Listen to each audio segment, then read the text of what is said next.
Good morning, it's the 22nd of October. It's myself, the one, the only Scotty Byrne. 2 days on the trot. Hashtag exhausted. Is it your first time 2 days in the trot? No, there was when you were on your little mini sabbatical. I had to cover. I think It seems a bit low, isn't it? Is it a bit low? I know it looks fine on camera. Yeah, it looks okay. Looks okay. I feel like I'm looking Helps down. get my head into scale. I think they've kind of zoomed away from a wide shot. Yeah. Right, I need your help this morning, crowd. So, how many people we got on so far? Oh, there's not many of you. Come on, I need your help because it is Halloween this Saturday. I got to get a costume sorted out in the next couple of days. Obviously, try and get someone sent through from Amazon. But at the moment, what I've come up with so far is this. So there is my option so far, because the scariest thing that's coming up in the next couple of months. Well, I don't know who could that be, Scotty? No idea. But don't know. If you can come up with a costume idea that is better than that, then please let me know on the chat. It's a bit like Martin Lewis with the wig on. Maybe they've gone with that, have they? Yeah, absolutely. Yeah. So yeah, I'm not sure what we got a good party. We got a party at a Peruvian restaurant that we're having dinner. So you can't go kind of full joke. I was a joker last year. Yeah. And you're going to have dinner, so I'm not sure if you can have the full makeup and everything. Yeah, no, you can maybe look to touch it up around the old mush after you finished eating. Yeah. Should be good. I mean, South Americans like a bit of Halloween and all they that do, kind yeah, of stuff. Day of the Dead. They do. Yes, of course. They do, don't they? Yes, absolutely. Very good. Talking about Day of the Dead, the Spanish got cuffed last night, didn't they? Oh dear, that's right. Yeah, all the Arsenal fans out there must be very, very happy. Ole. Phil was there as well.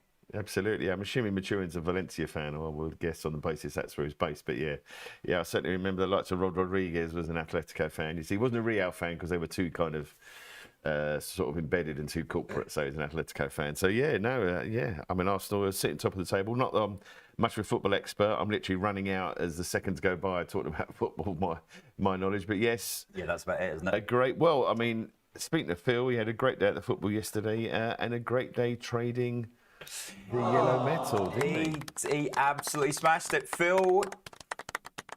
Round of applause. Look at that. I can't remember his entry point. Phil was short gold. After we spoke about it on the show on Monday, or was it Friday, Phil? Monday, yeah. Then he decided he would have a crack at short gold.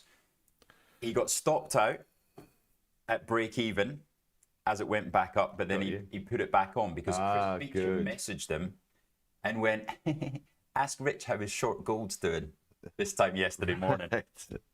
So Phil decided, that's a bit arrogant. Boom. The old stories are the best. When in trouble, double. Yeah. Just keep going till it works. Not financial advice, not trading advice, but just keep going till it works. It's a little bit different from what you were saying yesterday. Exactly. Forget what I said yesterday. Just keep doing the same thing till it works. Yeah. And then, I think we've drawn a line there that we've seen on my chart. If we're able just to express it, which just shows that little level there. That's where Phil closed it. 4096. Yeah. Okay. What can't be bad. Then just wandered into the Emirates and saw his team roundly thrash Atletico Madrid. So there you go. What a day. What a day for Phil. Stadium. Right, yeah. Funky Gibbon. Somebody kick Funky Gibbon out the chat. Oh, what's he done now? Rich, do you even need a costume? Oh, very good. There's the exit, son. Absolutely, yes. Quite good. I had a little chuckle at that one while you were going on. No, that is good. That is good. I thought myself, me showing the gold level isn't actually that funny. I don't know why you're laughing. So. Yeah. Bayern Munich. Who are Bayern playing today then? Oh, I couldn't tell you, mate. As I say, they say soccer movies. Club Rouge. Oh, okay.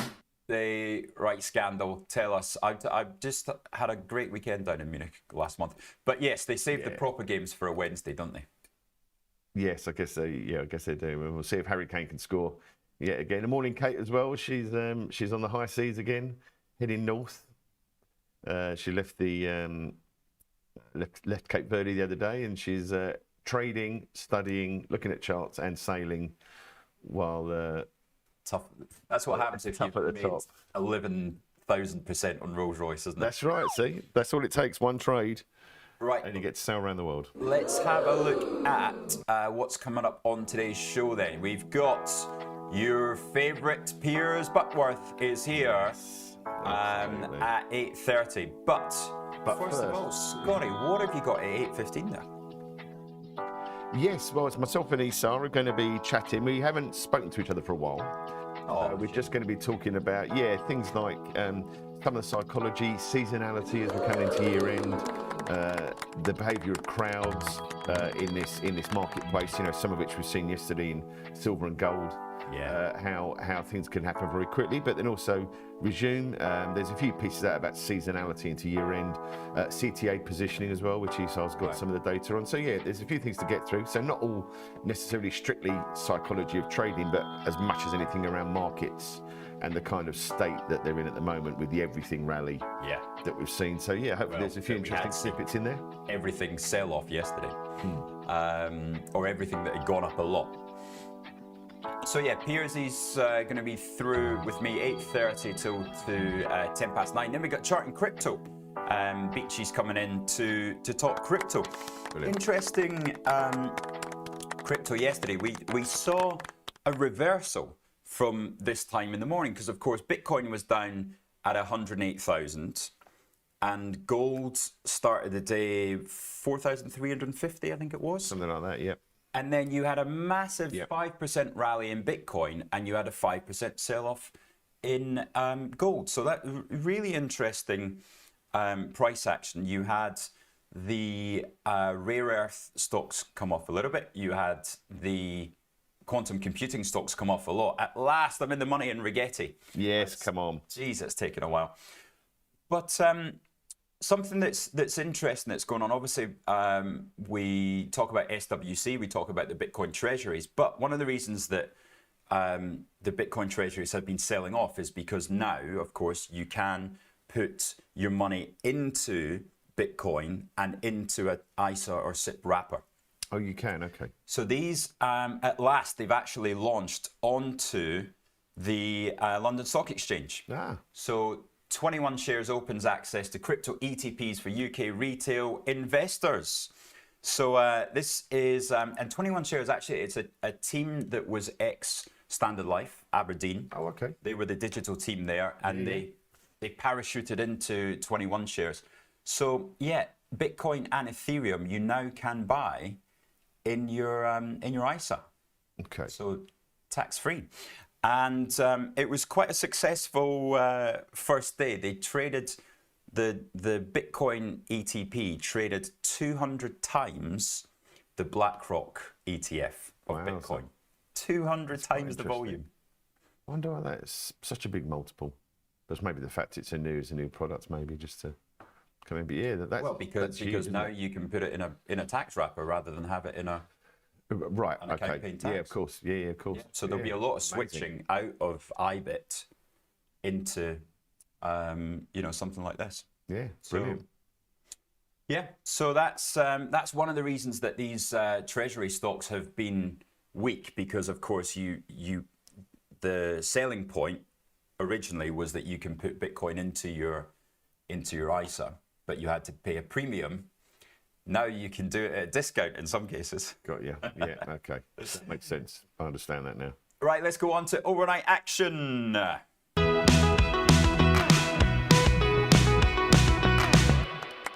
Scotty, FTSE futures are up and away. What's going on there? Well, as we know about the moves in industrials, which we flagged yesterday in Germany, and then yesterday in the US, those industrial names, or those more kind of cyclical industrial names, were leading with things like GM up. Yeah. So the FTSE's going to like that kind of. But what's happened at 7 a.m. that sent a rocket up it? Absolutely. Softer inflation data, and this is where it's so important not to look at news channels, because I had a quick City AM email saying inflation running red hot in the UK. Really? That's I mean, it's just, it's embarrassing. But we've had the CPI and the retail price index inflation, services CPI as well, all down not just against forecast, but even down versus prior, which is quite significant. Yeah, the core lower. Brilliant. The PPI input prices might just be a little bit of a worry. That's stronger. But if we just grab a quick look at... the month-to-month's the real impressive thing. Month-to-month on zero. Yeah, exactly. So we can have a quick look at sterling there. Look, you can see that's had a proper gap down on the right-hand side there. So that was probably... So as we said yesterday, right, we had higher numbers from the government for borrowing, but the pound rallied because it's factored in. Yeah.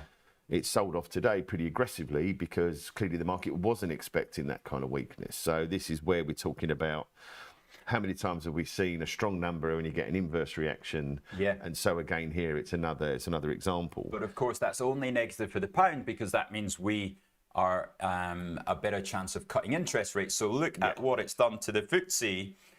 Chance of getting rate cuts. I would imagine the FTSE 250 would also get a kicker today there. Yeah, so, that could be worth having a little look this morning as well, won't it? Yeah, absolutely. And you can see as well, Andrew Bailey's just been talking. So we just saw on the Times, just have a quick, there's no need to focus on the screen, but you've got Andrew Bailey saying the collapse of US firms. So he's talking about some of this shadow banking as well, and a bit of a warning there. So again, that's probably just means you can see from the sterling reaction that at the next meeting we'll probably get another cut, I would imagine. Especially that might just kind of soften the blow a touch ahead of the budget, but we'll see. I did see actually mortgage lenders were saying the next couple of months they expect a lot more mortgages to come to market as well. Refinancing, or a more lot of products? more products, more actual, I suppose, availability of fresh mortgage book space as well. So into the end of the year. Might be interesting to see there, but yeah, it looks like a bit of a path lower for the pound now, for the time being. Right, so you've got Andrew McKelvey there, news story on Pensana. So it's signed a memorandum of understanding, a partnership with. Now, let me see if anybody can pronounce that. Vacuum Schmelz. Vacuum Schmeißer. Very good. I think we'll ask our Munich soccer fan there for a phonetic translation there. So Vacuum Schmeißer GmbH. So establishing a mine-to-magnet supply chain in the US. So that is important, of course, because we know the benefits of rare earths in the US at the moment. And that is to help meet the deadline of restrictions on rare earth imports from China in 2027. Mine to magnet. I mean, I've heard of China. Farm to fork as regards, restaurant cooking, but yeah, mine to magnet. Well, it's good. New one every day. Yeah, no, I like it. It's good. So let's make sure we're watching Pensana on the open there. Yeah. And for Defence Holdings as well, just above Andrew flagging that one. That's been quite an interesting one of late. I wonder if that's a signal to be maybe looking at it again after a little bit of underperformance. If it's signed an agreement with Google, might be interesting. Right, front page of the Financial Times then, of course, has that story on inflation there. It's got the Chancellor, or my Halloween costume, so it might be me, targeting tax partnerships.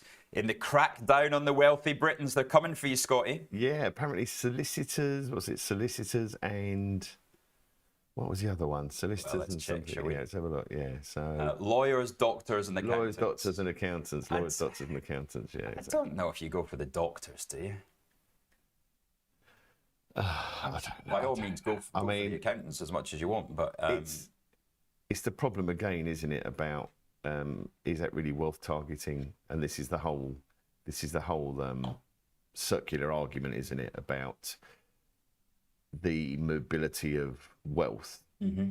When you target it. I mean, again, if you look at the Green Party, I mean, Zach Palensky's in the media a lot because he was the first one to really adopt the Stevenson mantra of a wealth tax, where they think it's going to, raise up to 25 to 30 billion a year. Mm-hmm. Well, if you're an ultra billionaire and you're going to get hit with it once, you're going to say sayonara and and you're off. It's non-recurring, and I think this was some of what we were discussing the other day, wasn't it? Where you can fix the books once if it's a one-off. Firstly, taxes are Never one-off. The same as commission in investment banking. It never goes up when it's come down. No, never ever. But yeah, you can, if it's a one-off, and you can rebalance the books for now. But when you've got structural issues around productivity and investment, it's a tightrope she's walking on. Well, so Netflix does actually take us. One-offs do take us into the story of Netflix. Does. Look at that. That's a world-class segue in there. So actually, these the results here? No, sorry, that is changing over the there we go, the actors and actresses into AI. Yes, So, absolutely, yeah. anyway, Netflix shows how it's done despite earnings miss. So you've got a 620 million hit from having to pay tax in Brazil. So obviously the Brazilian government... Infernal tax bills. Oh my God, Mag 7 has had to pay tax. I know. What's going on? Absolutely awful. So yeah, there's some streaming and the way that tax is paid. They've had to pay 10% tax in Brazil, and that has hit their margins. So the margins dropping for the full year down from 30% to 29%.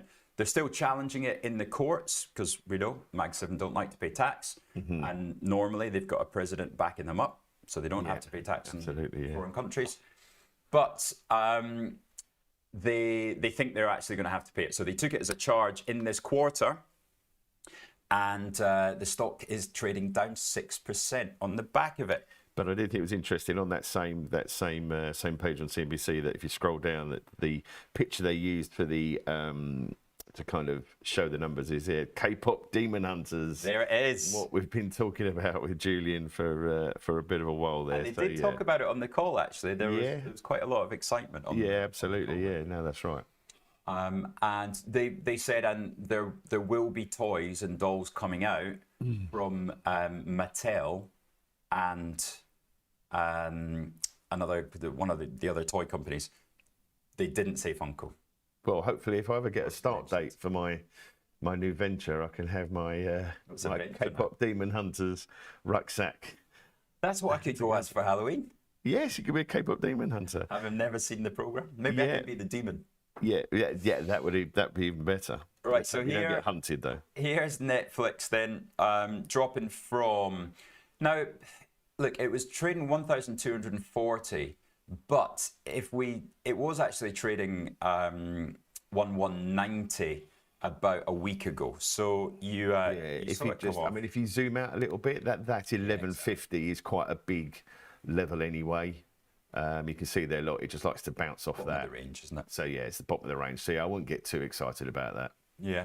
So if we put the charge back in, then the beat was about 6-7%.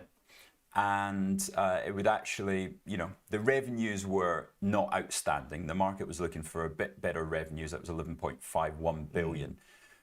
So Netflix, it might be up a couple, up 2-3 perhaps if you added that charge back in.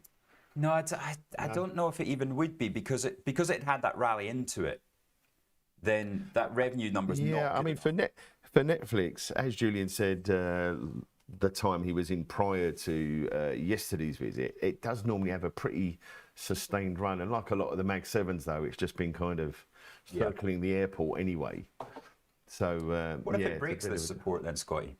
Well, if it breaks it, then it's got to be for a good reason. It seems like there's enough tailwinds to.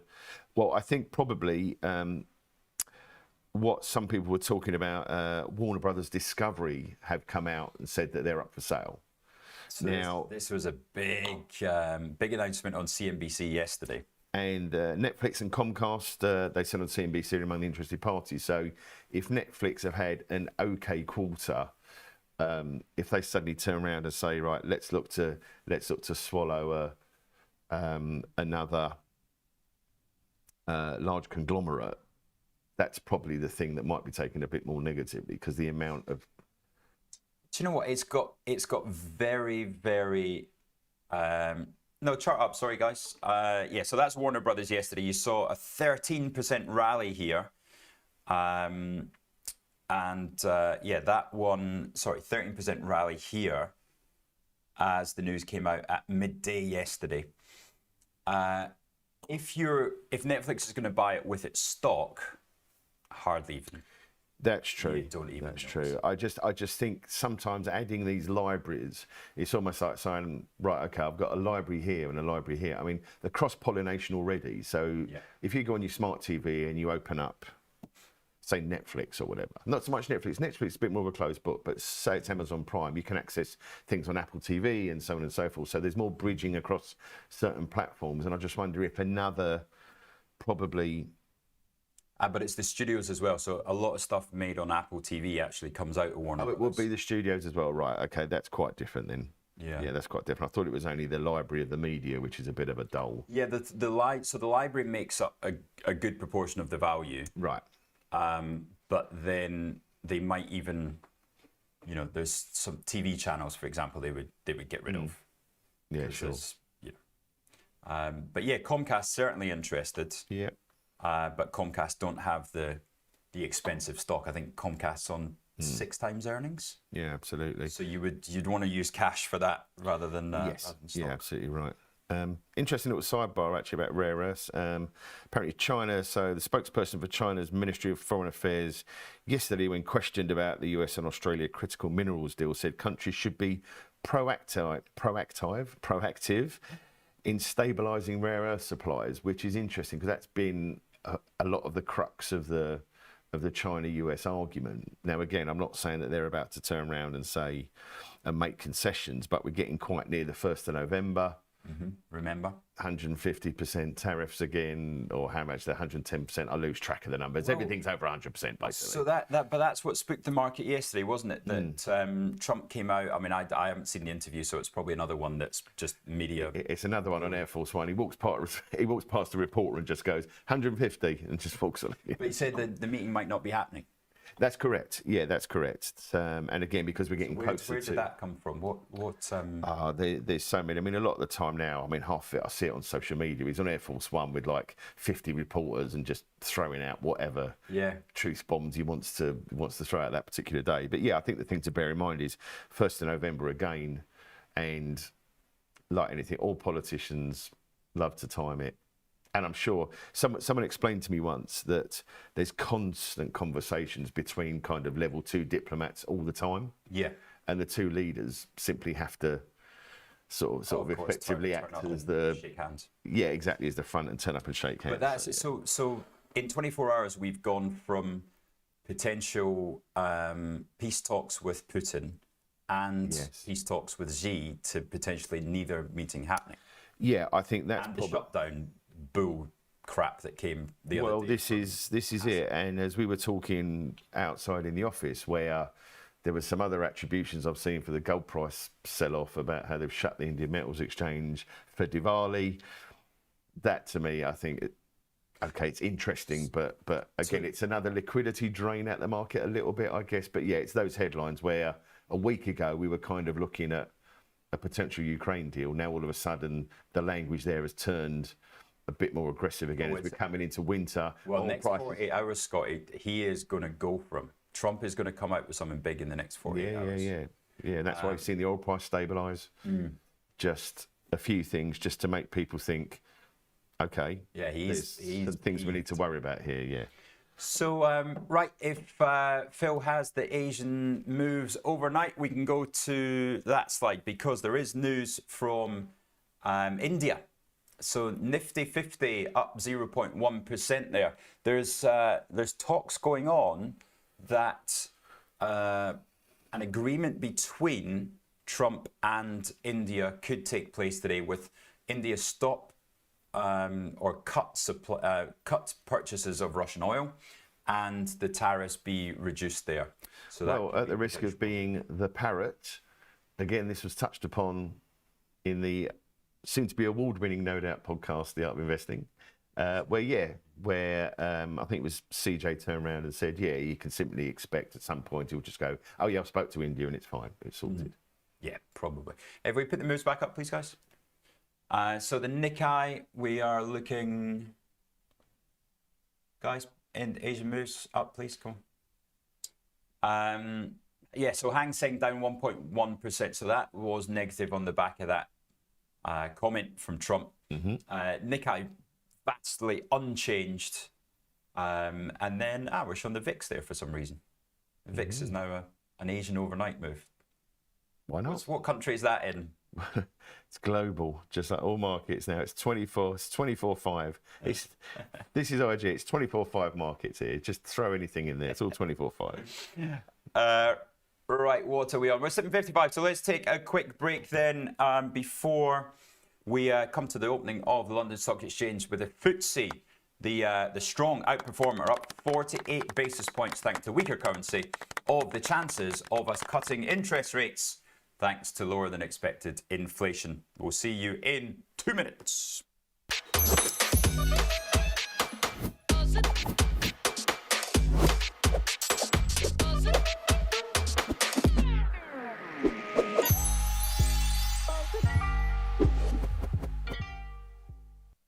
Do you like the sound of tax-free trading?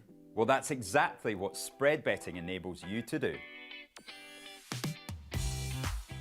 This tax-free way of trading lets you speculate on the price of over 17,000 financial instruments, like shares, indices, forex, and commodities, without actually owning them.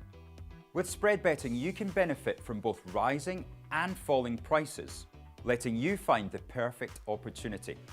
So if you think the market's going up, you buy. If you think it's going down, then you can sell short. Not only is spread betting exempt from capital gains tax, but it's also commission free. All you pay is the spread. With us, you're not alone. You're part of a wide community of traders that you can learn from. We've got the experts, the tools, and extensive educational resources to help you on your journey.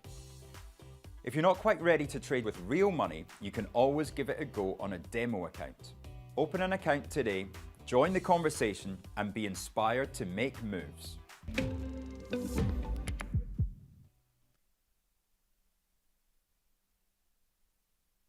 Welcome to the Art of Investing, a brand new podcast to help you achieve your investing goals.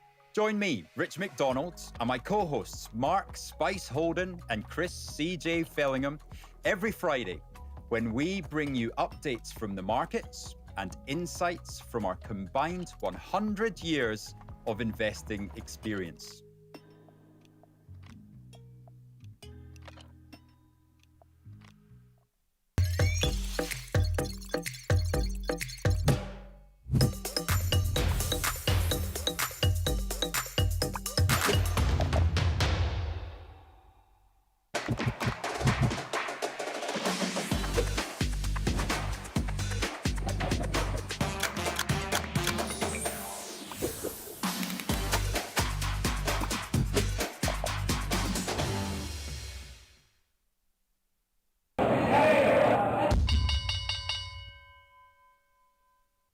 Just quickly go through the commodity moves because oil is having a nice leg up.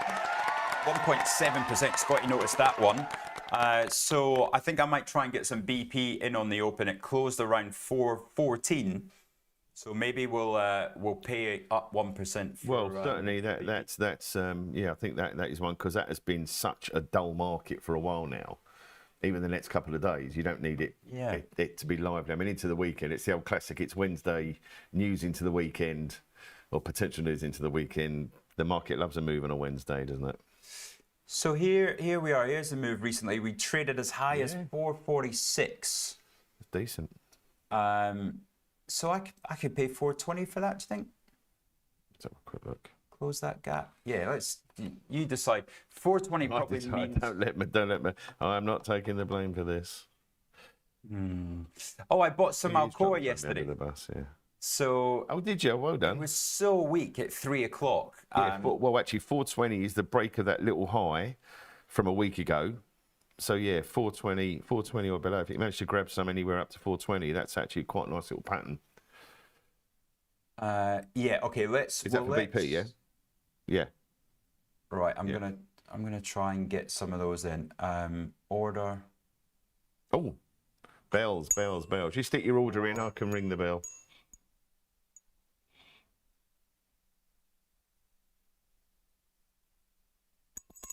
Under starters orders. 14.45. Boom! There we go. Fine. 418.45. And now down to 418. Right, I'm going to have some more.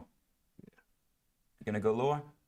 Come on, come back down to 418 for me. If this isn't fast-paced, high-tech, risky stuff worth scores of likes and subscribes, I do not know what is. This is literally 419 bids, Scotty Byrne. What are we going to do? Look at that. Sell them.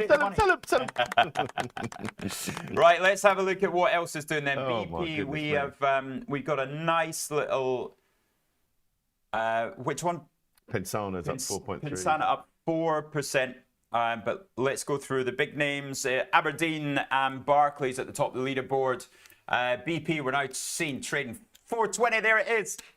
There we go. See, kaboom. We still got your Barclays from last week. Was it last week you bought Barclays or no? No. Oh, a couple of the guys on the Discord got Barclays about the 360 level for a bounce. So, Oh, is that right? Oh, well done, yeah, chaps. a couple of the guys there have done. In fact, on the Discord yesterday, it was like being at Axe Capital. We had pictures of the B&M car park in Norfolk. Oh, really? One car in it. Oh, wow. So we were like Taylor at Axe Capital. I need to get this sorted out. Right, yeah. So Halford's up crikey. 7. So I'm guessing we've had numbers from him. We'll look from them in a second. Andrew McKelvey will tell us how the Halfords numbers are. He will. Rio Tinto up 2.9. What is that on the back of? Oh, the miners are strong across the board, actually. We've got Anglos up 1.6, Antofagasta up 1.3.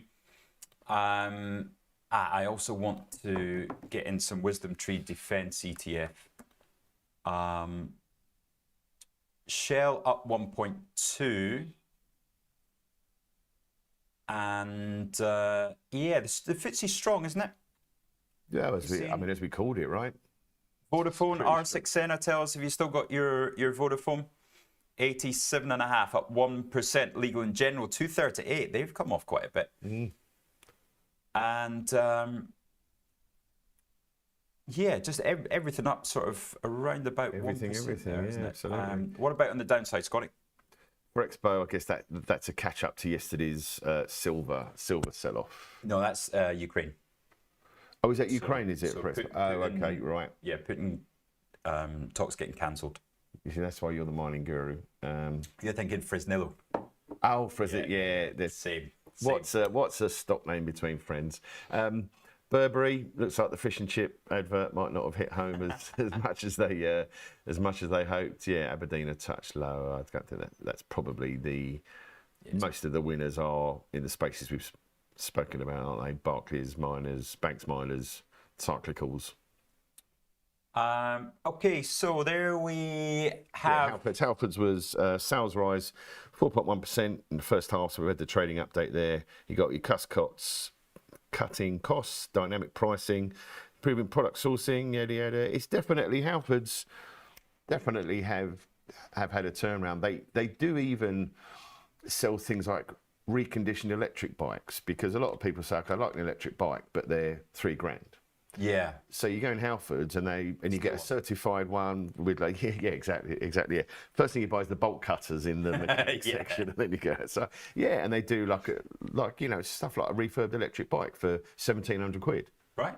and things like that. With a certificate, you get like a safety cert and a warranty, that kind of stuff. So they're really trying to push things into the affordable space as well. So yeah, I think it's good. Nice. And the shops don't smell of engine oil anymore, which is always nice. Oh, is that right? Yeah, they used to smell of engine That's what oil. I used to go in for. Right. Right, L'Oreal. We've had some numbers come out in Europe. L'Oreal, terrible. Not worth it at all. So Down 6%. So that's after they cut their guidance there. So that's bad for them. But also, we've had a bit of a read through to the luxury names. Ooh. I went into Gucci yesterday. Did you? I did. I had a nice little evening up in Westfields in Stratford.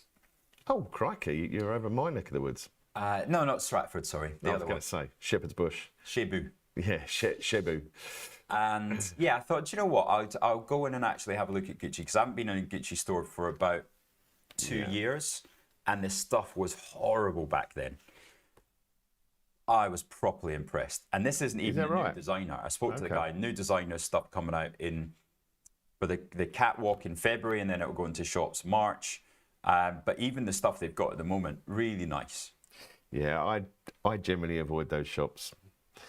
Yeah, £610 for a scarf. I'm not surprised. Yeah, exactly. And I walk in there, and it's like the Pretty Woman scene. They were mean to me. Right, we've got Adidas down 3.5. I don't know what that is about either. No, I've just had a look. There's no news that I can see here.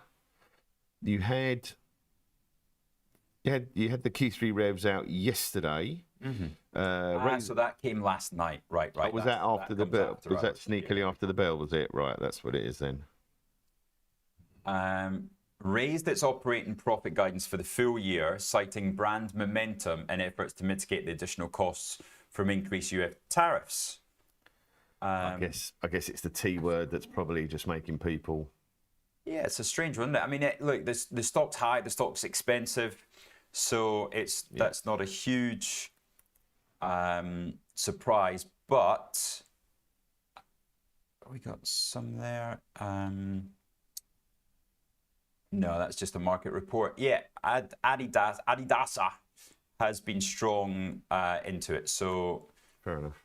There you go. We saw them trade down 165 and had rallied to 195 going into it, but now only dropped down to 187 today. So yeah, Heineken also were weak. They dropped their guidance as well, but they've actually managed to stay higher on the day, up 90 basis points. So let's have a look on the upside. It was also yesterday's chart of the day. And it was. That's right. That's right. No good me remembering it the day after, though, is it? You've got to get it on the day. It's not a one-day late. It's a new chart. We can show it again. Yeah, so Rheinmetall again, back in the old industrials defence leadership bit again. Let me just see if this... So, of course, Wisdom Tree European Defence ETF. Oh, yeah, I keep forgetting about that. Let's see. Wisdom Tree. Where is our defence ETF? It's interesting, Rheinmetall. That has rolled over actually in the last little while. That's Europe Defence. There it is.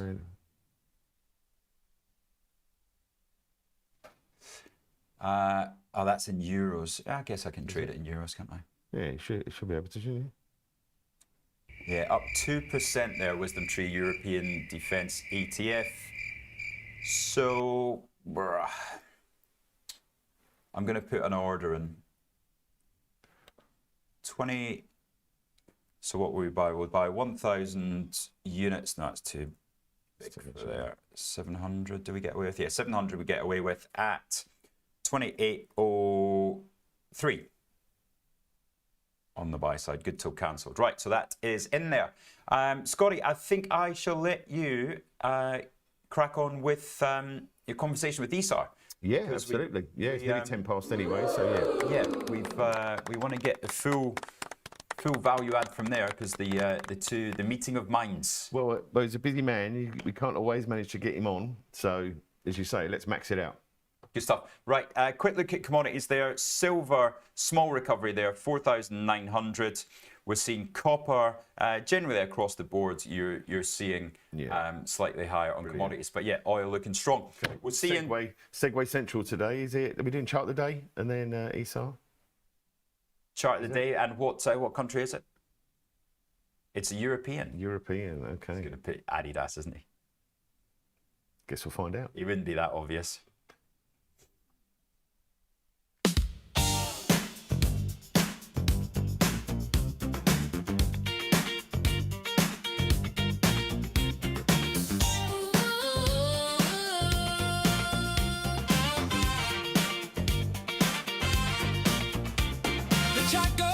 Chart goes down. Everybody's watching from across the town. Is it tech? Is it clean? Is it something new? Or is it just another pump to break right through? Rich says wait, but I feel the heat. Ain't said stop, but I'm moving my feet. I got candles in my mind and a dream to sell, but the only truth is only time will tell. Guess the chart, whoa, don't look away. Is it faking love or a real parlay? Got a breakout heart and a fear of the dark, feeling every tick when I guess that chart.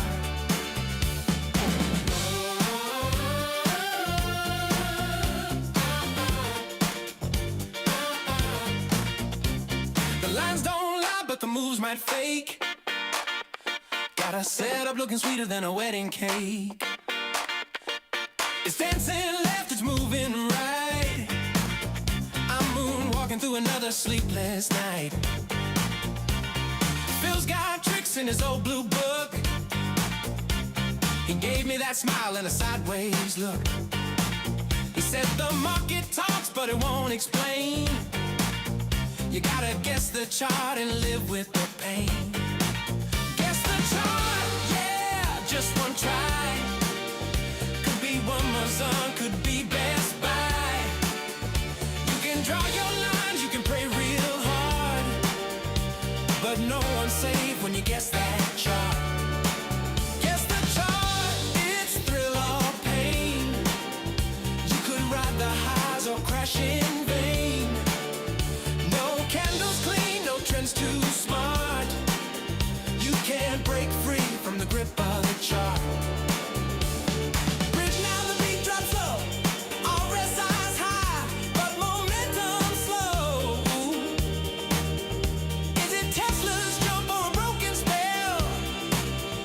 Is it sweet success or a stop loss hell? Guess the chart and play that game. Even MJ couldn't name that flame. We're chasing dreams, we're falling apart, but we all come back just to guess that chart.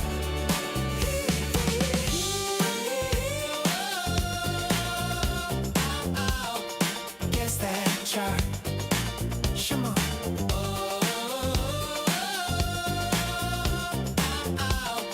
Guess that chart.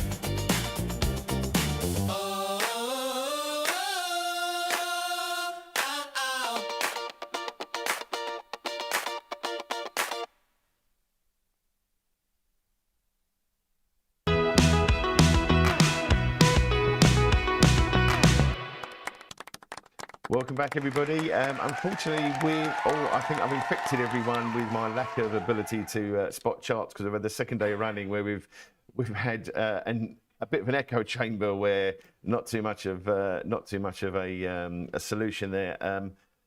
Feel like Arsenal has won again.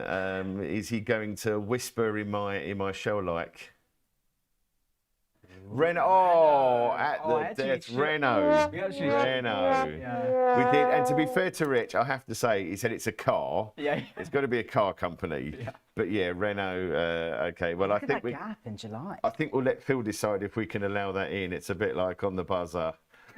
Photo, half a point. Yeah. Photo finish to get that in at the death there. But now that's well played, Renault. Good spot. And then as we mentioned on the morning, at the top of the morning, we're going to do some trading psychology with Isar today. He's been looking at lots of different metrics, and I'm sure you've been having a lot of conversations with people as well. So I think this has been like one of those weird periods of time where the market has been melting pretty consistently upwards. Yeah. And there's lots of reasons to be somewhat like cautious, I think, at the moment. We're stretched away, especially if you look at where we are versus, for example, the 250-day moving average. I think if you look at kind of some of the risks in the bond market, you're starting to see some kind of corporate debt challenges. Like you had, we had like True Color originally, and then you had First Brands. And at the same time, like the march upwards is pretty relentless. And so I think I want to talk about two things. Like thing number one is like, how do you think about it in an environment where kind of some of the news and noise is saying one thing, but then the market is doing something kind of relentlessly the other Completely direction. agree, yeah. And then secondly, let's talk a little bit about how we think about sentiment. Do we think we're at this kind of turning point of sentiment? Do we think there's still some room to run? How do we think about measuring that? I know one of the things that we spoke about before the show was, do we want to have a quick look at the kind of fear and greed index and see, like, where do they think we are? And do we think that's right or do we think that's not right? Yeah, absolutely. So I think that was kind of what I wanted to talk about in the kind of 15 minutes or so. Yeah, I think as we've also touched on before, your psychology is affected by how you're positioned. Because at the 100%, moment, you could read 15 media outlets, news articles, look at 15 different metrics and get totally different view. And this is a conversation I was having with somebody yesterday, where I was far too cautious to put money back in the market in March, April, the volatility. So I probably put in half as much as I should. So now I'm getting FOMO and trying to go back to all the old fundamentals, which are telling me this isn't right, because I can reassure myself. So I think that tension, like in psychology, you sometimes call it cognitive dissonance between like what you feel like you want to do and what your brain is telling you kind of. Oh, it's very real. It's very real. It's really hard. And I think the other thing, just building on that, is I think people have a kind of recency bias, and we know that within the last kind of year and a half or so, like every dip has been relentlessly bought. And so I think people, that FOMO feeling is not just a like real emotional feeling, it's also something that like has a cognitive reason of why it's stronger now than it was like during kind of previous periods, because we've seen a track record of like every dip being bought, the march is relentless, and like you often see, especially quite institutional investors, caught under invested in the market relative to retail, who are super long in general. Yes, absolutely. And this is what we touched upon in the show yesterday, where retail accounts do not have a risk manager who sits looking at VAR limits, and they're leveraged long, right? Yeah, and they're massively leveraged long. Yeah, I think we were talking yesterday, weren't we, about that Friday sell-off where Citadel reported the most retail option call buying. Yeah. I think it was an amplitude of 15% higher than they're ever. And look, it's emboldening. And then that ended up being a highly profitable trade, right? Absolutely, and it's emboldening for people. The more you're right, the more you're convinced that you've got. It's the hot hand fallacy and all the gambling references that you can make. We spoke earlier about like my favorite analogy for this, which is we're like Wile E. Coyote, like chasing after Roadrunner, and we don't know. So we're still running and we're still moving forward, and we don't know if the ground below us is solid or if the cliff has ended and we're kind of running into thin air. And one of the big challenges is actually, if you look at previous like very kind of frothy environments, especially in kind of environments where you've got rate cutting, that kind of march upwards can persist for quite a long time before the market gets a bit of a reality check. And so I think what's been interesting in this reporting season so far is things like GM, where we're talking about the state of the consumer, the state of sort of, I guess, man on Main Street, if you want to call it that, where we're concerned about, well, look, I mean, I know we haven't had jobs data now for 3 weeks, but that last ADP print, that scared everybody with negative numbers. And yet the GM numbers who sell $100,000 trucks, they're up 15%. So again, everywhere you look, the price action and the overall kind of lessons that we've all learned and the levers that are being pulled are saying to us, crikey, I can't feel upbeat about the market. And I think that contributes to why it's such a confusing time for investors. Like, I think it's a really tricky balancing act of working out, okay, which bits of data do I listen to and which bits do I not listen to? And I think if you're a bit numb to where some of the data and the sentiment insights are coming from, I think then that generates a bit of risk, right? And I think, like you said, you can see 15 data points and see 15 different stories. I wanted to ask if we could have a quick look at the fear and greed index. Yeah, absolutely. Because I think that's a perfect example of this. Well, and maybe as well, that could be a bit of a quick opportunity for a poll as well for the viewers. Okay, so if we're talking about sentiment into, say, into year end, so do we think, I guess, a quick poll, Yeah, maybe like 5 options. Do you think we're at extreme greed? 4, okay. Or greed? So let's. Do you think we're at fear, or do we think we're at extreme? Yeah, fear? exactly. Are we at fear, extreme fear, greed, or extreme greed? Maybe is that a good selection, guys? Do we think? Yeah, fine, okay. So yeah, so this is. I think you're getting different signals, right? You're getting the signal from like a small uptick in the VIX and some of the news about some of the debt market stuff that seems to be kind of fear-inducing. But then at the same time, you're seeing the march upwards, which seems to be kind of greed-linked. I think the difference is. Because I would imagine you probably talk to maybe more longer-term investors. Is that generally? Yeah. So I actually spoke to somebody yesterday, and we were talking about this, and they were saying, "Oh, I still got money to put in the market before the end of the tax year, and so on and so forth." And I just said, "Look, sometimes you just have to be a bit systematic and just say, right, we've got 6 months left until the end of April. Yeah. I'm going to take half the money I want to put in, and on the first day of every month, dollar cost average, I'm going to put in one into tick the market, right? And just because you get the time to stop, Yeah. you get the time to reassess, and that's, I think, for You investing, retain still some discretion with some of the a remaining degree of amount. control. So you're having a degree of action Yeah. with a degree of control. But I said that doesn't mean you can't still trade. Yeah. So I think the problem is when you're sitting with inaction, which is something I've been stuck with for the last little while because I've been so focused on what I've not done. It's very hard to get out of that mindset as well, because there's a psychology phenomenon which is called escalating commitment to low value paths, which is this idea that when we start to make a mistake, it then becomes really difficult to back out of that mistake. And so then you kind of tunnel further into that same way of thinking.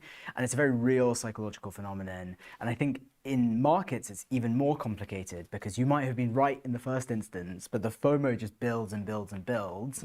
And then the point in time where that finally bubbles to the top and changes your view might be the moment that your original thesis was proved right. And that can be so frustrating, right? It can be. And you do seek out similar Validation, suffering people and validation, so you tend to focus on the things that validate rather than sort of looking on the bright side. And I guess, I mean, the argument always used to be most market people, it's fine to be upbeat most of the time, just occasionally cautious. Yeah, of course. But the problem is the whole media narrative of pushing the negative is also very real. So fear and greed. Here we go. So let's get fear and greed. So if we do that, there we go. So this is the famous CNN. It's free. You can sort of good caveat immediately. Yeah, it's free. Thereby, it's like the Gucci principle. You got to be careful what you pay for. Yeah, exactly. Yeah. And again, this is used across many measures. And I think it's one of those funny indicators that people, if you look at this indicator and you don't look at how it's calculated, I think people assume what you're doing is kind of scraping news sentiment and then categorizing it based on what the news stories are or how people are trading. And actually, that's really not how this is calculated. It's calculated using 7 different indicators, and several of them are hyper sensitive to short-term changes. Yes. I think it's worth us maybe having a look at some of those indicators. Yeah, let's have a scroll down and look under the hood, as it were. So market momentum, again, I don't really understand how that's neutral. Although interesting, if you look at the S&P on the RSI, it's just trucking up in that channel. So I think that what they look at is whether the gap between where we are today and its 125-day moving average is smaller or larger than it was a week ago. The problem with that is that when you're quite far away from the moving average, then it's quite sensitive to some noise. And you can actually see, if you look at the moving average, it's really starting to curve upwards because we've been so elevated and so above it for so long that actually, again, this says neutral, but to me, this is not that helpful an indicator at all, because to some degree, there's going to be some kind of mean reversion at some point in time, and that doesn't necessarily tell you anything about sentiment or really that much about momentum. No, absolutely. And as you say, it can suddenly happen, like the gold price yesterday. There's a exactly, drop. No real signs for it, no warning. And it's not like that drop has eroded all of the gains, right? It's that's right, exactly. And I think it's interesting. It's funny, I don't think anybody wants a crash at 30%, but everyone would like a 10% to get back in because you feel more comfortable cheaper. You'd feel more comfortable. I think also the market would have worked through some of the overbought conditions and stuff that has been going for a while. And I think it would give people a bit more confidence actually in the market. Yes, yeah, I think so. Exactly, because you do want to see just a bit of a pullback and a retest and then a resumption. Yeah. that's a more normal market, which everyone's used to looking at and dealing with. Yeah, absolutely. So, okay, so the next one I wanted to talk about, so we're not going to go through all 7 because we don't have time, but if you look at the stock price breadth chart, so this is to me a classic example of a chart crime, because if you look at the chart, the axis doesn't go to 0. It starts at like just under 500 and it goes up to like just under 2000.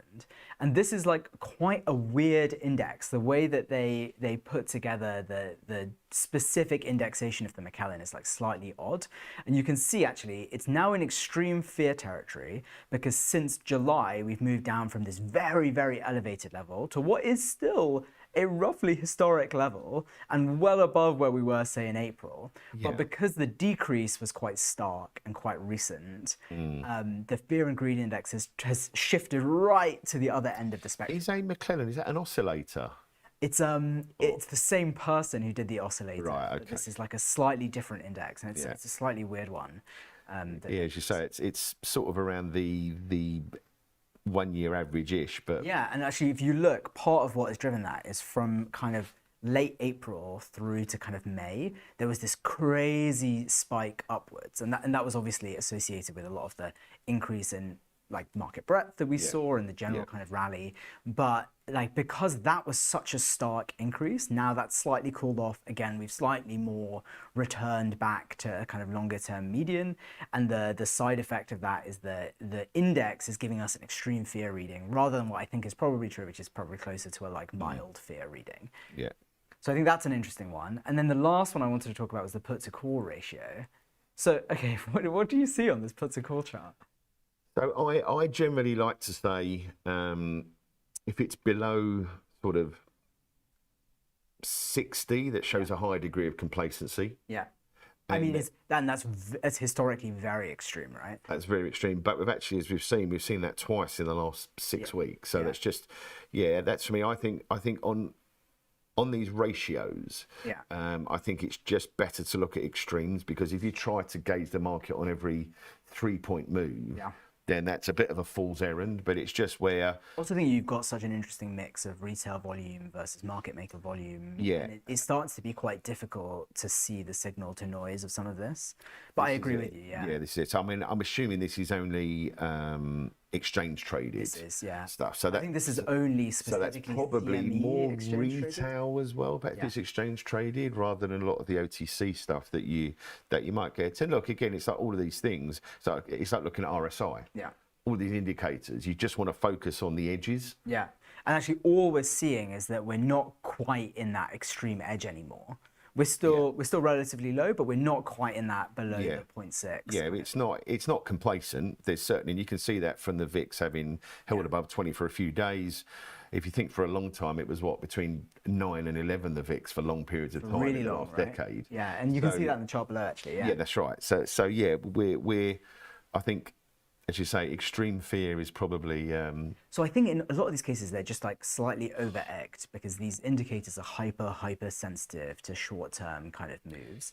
And I think these are not necessarily that great indicators for sentiment. No, and again, it's also a media channel, so it's slightly clickbaity. And they like to sell like extremes. And exactly, but I think one of the things to keep in mind is when you're looking at measures like this, it's very easy to get a bit caught up in, okay, now the market's quite scared, so we're going to definitely have a pullback. Just worth really being aware of how they calculate some of these indicators. And if you're interested in sentiment, there are some researchers out there who do things like looking at the sentiment of news to try and see, or looking at the sentiment on social media.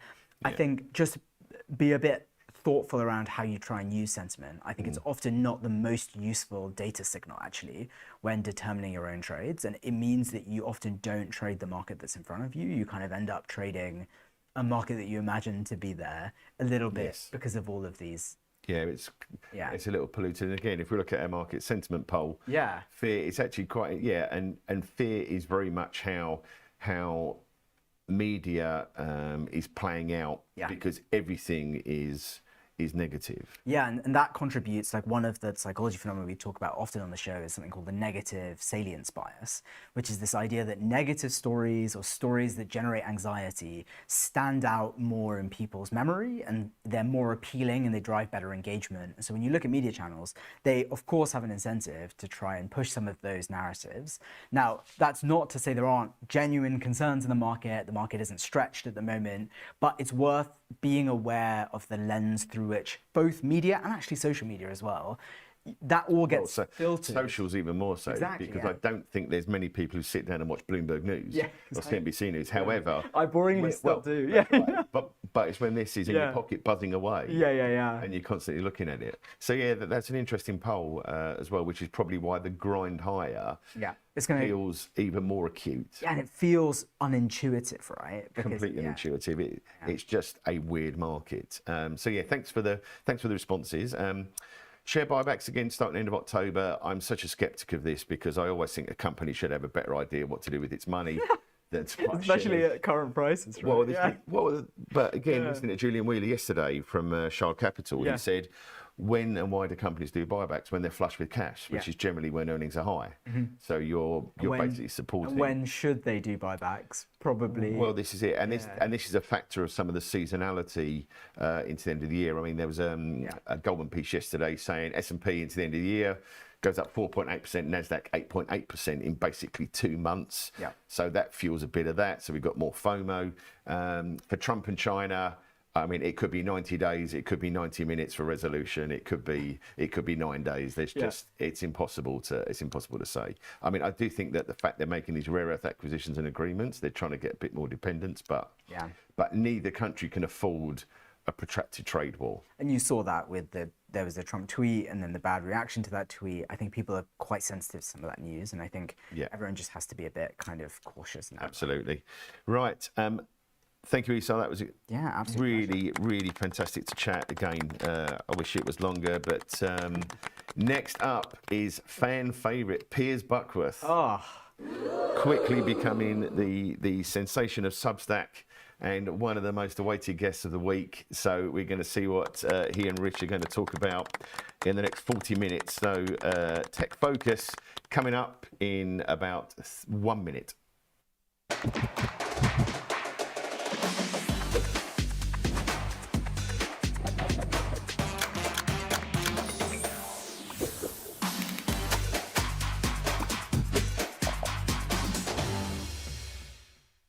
If you're looking for flexible ways to trade financial markets, whether you're experienced or new to trading, you've come to the right place. CFDs let you speculate on the price of financial instruments like shares, indices, forex, and commodities without actually owning them. You can benefit from both rising and falling prices across 17,000 markets, letting you find the perfect opportunity. So if you think the market's going up, you buy. If you think it's going to go down, you sell. When trading CFDs, you're trading on leverage. Now, leverage lets you trade bigger positions with less money up front. So this increases your profits on your trades, but also remember your losses are also amplified. So be sure to manage your risk. With us, you're not alone. You're part of a wide community of traders that you can learn from. We've got the experts, the tools, and extensive educational resources to help you on your journey. If you're not quite ready to trade CFDs with real money, you can always give it a go on a demo account. Open an account today, join the conversation, and be inspired to make moves.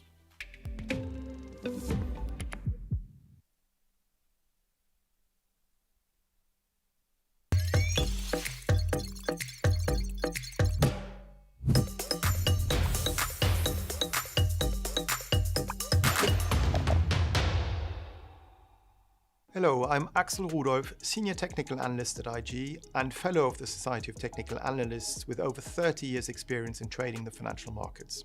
I've been following cryptocurrencies from the very beginning, and with IG's new crypto offering, I can finally share my technical analysis expertise on crypto with you. So join me every Wednesday morning for my new show, Charting Crypto, where I'll be answering your technical analysis questions on all things crypto, live on Trade Live with IG.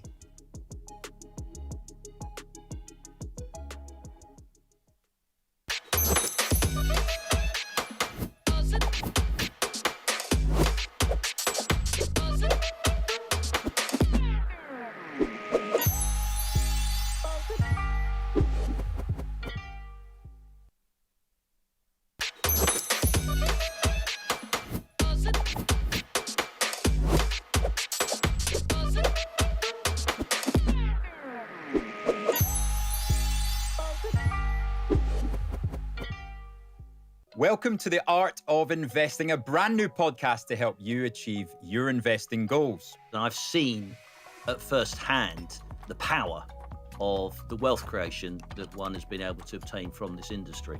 What we're going to do is we're going to put it into action by creating our own model portfolio. We're going to be talking about the big indices that are around the world, because that is probably some of the safest ways for you to invest your money.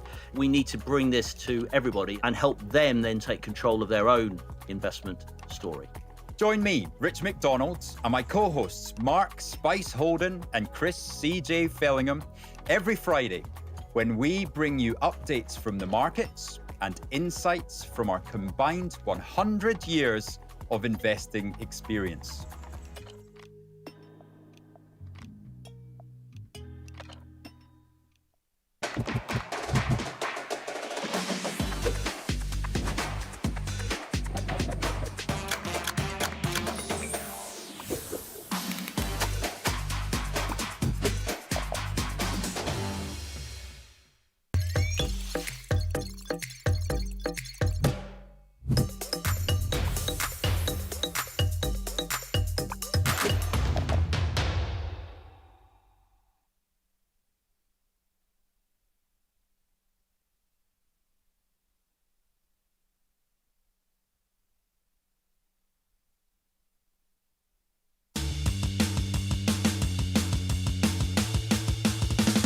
Welcome to the morning show, Rich and Piers and Tech Focus. Oh, that's your job. Sorry, mate. Go. It's my line, it's my line. That's your one. Okay, go. Here he is. Yes, we've got Bucky Boy back. The fastest growing Substack in the UK at the moment. Yes, Mr. Buckworth, since he started coming on the show, has amassed a huge 11,000 followers on TikTok that we are live on right now. But also, he's started his own Substack. Piers, how's it going? Good, man. Always. I look forward to Wednesday mornings now, actually. Take us through, what is Substack exactly? Because It's been a steep learning curve for me, mate. I had no idea. I've never even heard of it. But then I realised that everyone else has, which is weird for someone who does tech, but whatever. It's essentially a platform initially or mainly designed for people to have publications.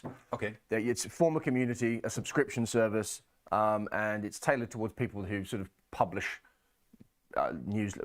written pieces, essentially. But it can be used for everything. It's got chats, it's got everything. I'm using it for the purposes of a community who are learning about markets and trading from an educational perspective. Yeah. Yeah, it's going well, man. You see, I would actually know better, but, you know, remembering that I've basically made Piers the man he is today, he's making me pay for a subscription. Well, you can't. What is that about? You can't get over the paywall otherwise, mate. It's tricky. Honest thing. It's pretty cheap there, man. I mean, you're getting essentially the service of a premium sales trader for 17 quid a month. That's it. Take people through what a sales. When I say sales trader, I mean completely educationally. Yeah. What is a sales trader? Yeah. Well, listen. All I'm doing is I'm just sharing 22 years of experience with everyone, right? And to me, it's second nature. I've done it every day. I'm addicted to it. I love it, and I'm sharing it with people who genuinely appreciate it. And quite frankly, the learning curve is extraordinarily steep for these people, right? Most of them have never even shorted a stock in their life, and we've all been short Rigetti and OKLO, which are these names which every other retail person is long, and like sending me messages going, "It's okay, buy the dip," and like so just hammered. So it's been fun. And what was it like yesterday when Rigetti came off? Well, yeah, yesterday was more about OKLO, right? Rigetti's had a big fall, but that was quite civilized yesterday. OKLO, just the arse fell out of it yesterday. Oh, really? Yeah, it was down 14% on volume by the time it closed. Wow. Listen, it's about time. Yeah. I love OKLO. I get it. Nuclear's great, but hang on, they don't have any revenue. No. It's the same as everything. But it was the whole momentum trade busted up yesterday, right? Silver, gold, the whole thing, and everyone rotated into the high quality companies, which to me was just, I just wrote one word in my chat with my guys: Nirvana. They were like, "Is that a ticket code? Can we buy that?" But anyway, listen, it was perfection yesterday. Yeah. PayPal green. Salesforce green. Oracle's having a bit of a shocker, but that was just flat, and all the stuff that's expensive and ridiculously overbought got crushed, and that's been a long time coming. Everyone's like, what's going on with gold? Gold is a momentum retail. Gold is a $35 trillion meme stock. I mean, I'm joking, of course, but that's what it is. Risk asset now. It is, and it's completely disconnected from all its traditional variables, and it's just been whacked into the momentum retail trade. Yeah. So it was a sight for sore eyes yesterday, mate. Great. Right, now, if you're currently watching us on TikTok over here, then come along onto the YouTube. It's far better sound quality. We've even got our own producer here, producer Phil. So go onto YouTube and search Trade Live with IG. Trade Live with IG. You'll find us right here on YouTube. There is also a community chat. We can't see the chat that's going on in TikTok just now, so we can't answer any of your questions there. We can see all the questions, including Jacob telling me he's going to sort me out. Don't tell Piers what's this? Yeah, well, I'm sure I can sort it. Listen, I actually don't know how to do it. He does. Perfect. Jacob's my head of admin and sales and everything else. Brilliant. Jacob's my new best bud. Right, so all the stocks that we just briefly mentioned there that moved yesterday, we're gonna cover them in a bit more detail. So let's start with PayPal. PayPal numbers. I need. Usually, I've got a good memory for this stuff. I think it's next week. Their numbers. Or is it on with Intel? No, it's next week. It's on the 28th, I think, actually. Anyway, they're coming up soon. I very rarely feel comfortable holding a position into earnings, as I've said 4 million times.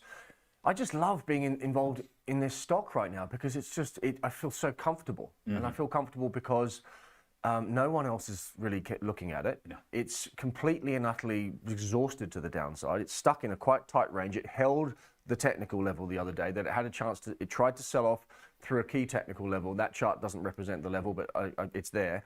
And it held the level again. You need to zoom out actually, but they're doing lots of things. PayPal under the hood. They raised their stake in the German e-commerce company yesterday to 41% from 11. Yeah. They've got the buy now, pay later. They've got the pay with crypto. They've got the new marketing initiative for their small businesses. No one cares. Look at them yesterday in a bad market, a dodgy market.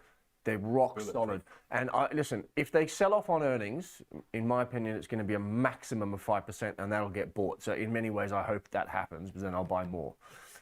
So like that position, it's not sexy. It's not particularly, who knows, but I just feel comfortable and safe there. A bit like yourself, not very sexy and boring enough to be steady. Good joke. Right, talking about selling off on numbers, Netflix we had at 9 p.m. last night. Where is it pre-market now? Hang on, do we even have pre? We don't have that. It's on the lows. So again, Netflix, if you look at the numbers and the detail, yes, they're down and they should be. I mean, can we just zoom that chart out just to work out where how far this has actually been over the last 12 months? Okay, so that's the last 24 hours. So that's 24 hours. But if Rich puts up a chart of 12 months, you'll see this, or even 5 years for that matter, you'll see that this stock is, this should be in MAG 7. MAG 7 is now MAG 11 or 12 or whatever it is, because it's got Broadcom and it's got Netflix and it's got a few others. Netflix is, as I just said, one of the MAG 7, MAG 8, MAG 9. It's high quality. They've turned, in the beginning, they were a high growth company, how are they ever going to turn a profit? Now they're highly profitable. 17% revenue growth, which is extraordinary if you think about it at this stage in the game. Now they had a Brazilian tax issue, which was a one-off, which is why the earnings missed. And if you actually read the detail, quite frankly, this is a buy the dip situation. I don't really trade this stock very much. And I mean, there's no dip looking there. So you're dip. talking about buying it was there a few weeks ago. It's not exactly a dip. Can I just reiterate, can I just clarify what I mean? I'm not going to be buying the dip. A dip in this stock for me is 30%. It needs, this is in the cohort of stocks that are very crowded and very, very, very overbought on a long-term basis. And today will take a little bit of heat out, but not enough for me, so I won't be touching it. But all I'm saying is the market will probably step back into Netflix. Yeah, agreed. That's all I'm saying to you. Yeah, it's because it's good enough. Because if it hadn't been for the Brazilian tax, it was a 6-7% beat. Yeah, and also if you look at the history of Netflix earnings, I would say as high as 80% of them are sell off and then buy the dip. Yeah, literally. And cool, they've got some great stuff coming. So do you watch The Diplomat? I've actually, there's a new season that just came out, right? Yeah. Yeah, I've got to watching. I was actually watching. I actually don't have any time to watch anything these days. But because you're on your Substack. I'm a little with bit, all your new a little bit busy. Someone's asking me about Netflix, but I'm answering the question. So there we go. So anyway, so that's Netflix. I find Netflix a bit boring, if I'm honest. If you want to, it's certainly compared with the rest. If you want to ask questions, please come onto the YouTube. So Trade Live with IG on YouTube, and we can see all your questions live as they come through. Correct. Right, let's go on to Oracle. It's just been a bit. Well, listen, and this is I hate. We've had this conversation a few weeks in a row now, as you know, I've been shying away from it in the short term. It's all down to the balance sheet and the margins. This company is not clean cut, right? This is not Nvidia, right? Nvidia is. It's very hard to punch any holes in Nvidia's financials, right? And that's why it is what it is. Yeah. Oracle have $100 billion worth of debt, negative free cash flow of $3.5 billion. That negative free cash flow number is important. The margins. Why is the negative free cash flow so bad? Well, because this is a capital-intensive business that they're involved in, right? It's not the same as CoreWeave, it's not the same as Nebius, but it's in the same family. They have to spend money, a lot of money up front. To provide these GPUs, basically. And it's expensive. And that's why there's a lot of confusion in the market now over how much actually it's costing them, what the margins are going to be. The market said, that in the last 3 weeks, we've had a report out from, I think it was the Information or TechCrunch, saying that the margins are going to be almost zero for the short term. And then they came back and said, actually, they're 35%. Yeah, they argued overall it'd be about 14 to 16%. And they came out and said, nah. Correct. There we go. Exactly. So, and then it rallied, and then of course we got the JP Morgan downgrade of the debt, which is quite interesting if you think about it. I mean, it's not often you see these big companies be debt downgraded, and it's a battleground a little bit in the short term. But I did buy some yesterday. And to be fair, they downgraded the debt to neutral and said we just need more information. We need more clarity on a few things. So it's not like they're negative on the debt. And the stock maybe reacted like that's what they were saying. Listen, and also it's very subjective. I see debt downgrades all the time and no one cares. But this is an emotional stock right now, and it's up a lot. You've got to remember that it's up 100% since April, isn't it? So I mean, you've got to take that into consideration. So listen, as I said, this is it's a very interesting level. It needs to hold this level, otherwise the gap is going to get filled right the way down there. And I hope that doesn't happen because I bought some yesterday. Yeah. As you can see on screen, I've got some that's causing me a bit of pain at the moment as well. Yeah. So anyway, it's an interesting one, but it's about, if anyone's wondering what's going on with Oracle, it's a bit of a battleground in the balance sheet and the financials. For the time being, but the growth is there. I believe that this company is going to continue to re-rate over time, but I'm also very aware of how much it's moved in such a short space of time, and it's going to be a rocky road, I think, in the short term. Yeah, right. Chart off, guys. Z scandal coming through. Ask peers about the government shutdown uncertainty. How long can this go with no data? Well, historically, we've had shutdowns for weeks. 35 days. 35 days. 35 days. That's the number I was trying to remember in my head. So listen, if anyone's ever wants an example of how little a government shutdown matters, just have a look at this market. Right? It's all-time highs for Apple. It's all-time highs for the Nasdaq. No one cares. But then again, we are in a, and I think it's all very emotional, right? I mean, the market. How many times can the market get burnt for selling off on news like this? I mean, look what just happened with the Trump tariff thing. Christ. I think it's more what is it masking? because we need that unemployment data. Well, this is the point. Like, I can't believe it. I can believe, actually. But, I mean, the market is seemingly not thinking. We don't have any labour market data. And it could be quite a bad number, actually. Yeah. And deteriorating. I just the levels of uncertainty are incredibly high. So, I mean, the market's doing what its normal thing of just not caring. It's at least it's caring. I'm happy to see what I'm seeing there, right? Names like Apple and Google and the big high quality companies, I don't necessarily mind so much if they act well. But it's seeing the heat taken out. And by the way, it's very healthy for the main market to be holding up. Apple's making an all-time high while all the exuberant stuff quietly gets slaughtered over here. So that fixes that problem, and therein lies very healthy. And therein lies the quality of the rotational machine that is the U.S. market. Right, you look over here, that fixes itself there, and then you realise, oh, hang on a sec, that's come off, and everything's actually a bit more healthy now. So it's very rare that you see a uniform sell-off in the market. Hedge funds must be having a great October. I don't know about that. I mean, the guys that I speak to are pulling their hair out. The multi-strat funds are. Take us through what multi-strat is. So the multi-strat funds are the big boys, right? The Citadel, Millennium, Balyasny. They are the guys who run multi-strategy. Multi-strategy, and that name is given to them. And they're essentially macro traders, right? But they can trade everything. But I mean, the core of what these guys do these days is pure macro, right? So rates, FX, and indexes, and most of them are also trading the QQQ as now a macro product as well, because it's such a large instrument now, and almost all of them are trading the ETFs via options and stuff. So that's become a macro product, which is an interesting point in itself. But most of them are by nature bearish, right? You've got to remember these guys are running market neutral books, which means that they're essentially hedged 100% the whole time. Personally, I think it's an extraordinary strategy. 2-3% returns for some of these guys are like at Millennium are actually applauded. Meanwhile, the market is killing them. But when you're leveraged 100 times, then it's significant. Of course. But anyway, the point being is that most of the guys that I speak to are a bit frustrated about what's going on for obvious reasons. I mean, listen, they in terms of the index part of the equation, there's basically one of my guys yesterday literally said, I have zero conviction and zero positions. That's just one person who works at one of those big funds. That normally follows poor performance. Yeah, it does. He's had a shocker because he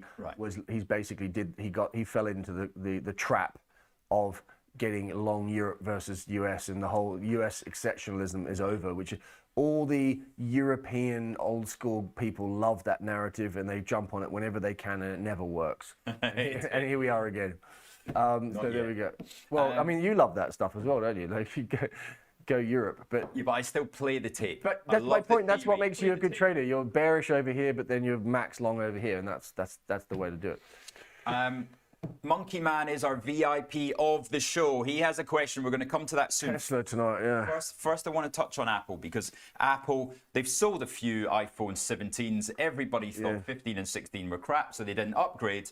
They're coming through to upgrade this time, it's the Air, right? The what's got market excited about this is the Chinese numbers of the Air, which is the new thin one with the battery that lasts less time. Which to me, the whole thing to me is quite extraordinary, actually. Right. Yeah. So they came out with this new phone the other day, right? They're doing. It's not the main iPhone 17 launch. This is a sub product. Okay. It's a very thin, like lightweight product that they've come out with. The presentation to me was a bit ho hum, but it's selling really, really well in China. Okay. And listen, this is just a wonderful example. I mean, we were talking about Apple when it was just in the doldrums 3 months ago. I mean, I liked it from a positioning point of view, but God, I should just take my own advice and just sit on it. Look at it now. It can't do anything wrong. And when Apple gets into this mode... it can do something wrong. It's just that the market chooses to forgive it. It's crap on AI. But this is my point. I mean, Apple's crap. They've got no growth. No. They've got no innovation, but does it matter to this market? No, it never does. It never, They've just postponed another product yesterday, and the stock was smaller. Listen, and it's made an all-time high, and it's on volume, and quite frankly, it scares me. Being short Apple is a scary prospect. Absolutely. And this is a massive index weight, so it's no surprise that the Nasdaq's sitting where it is.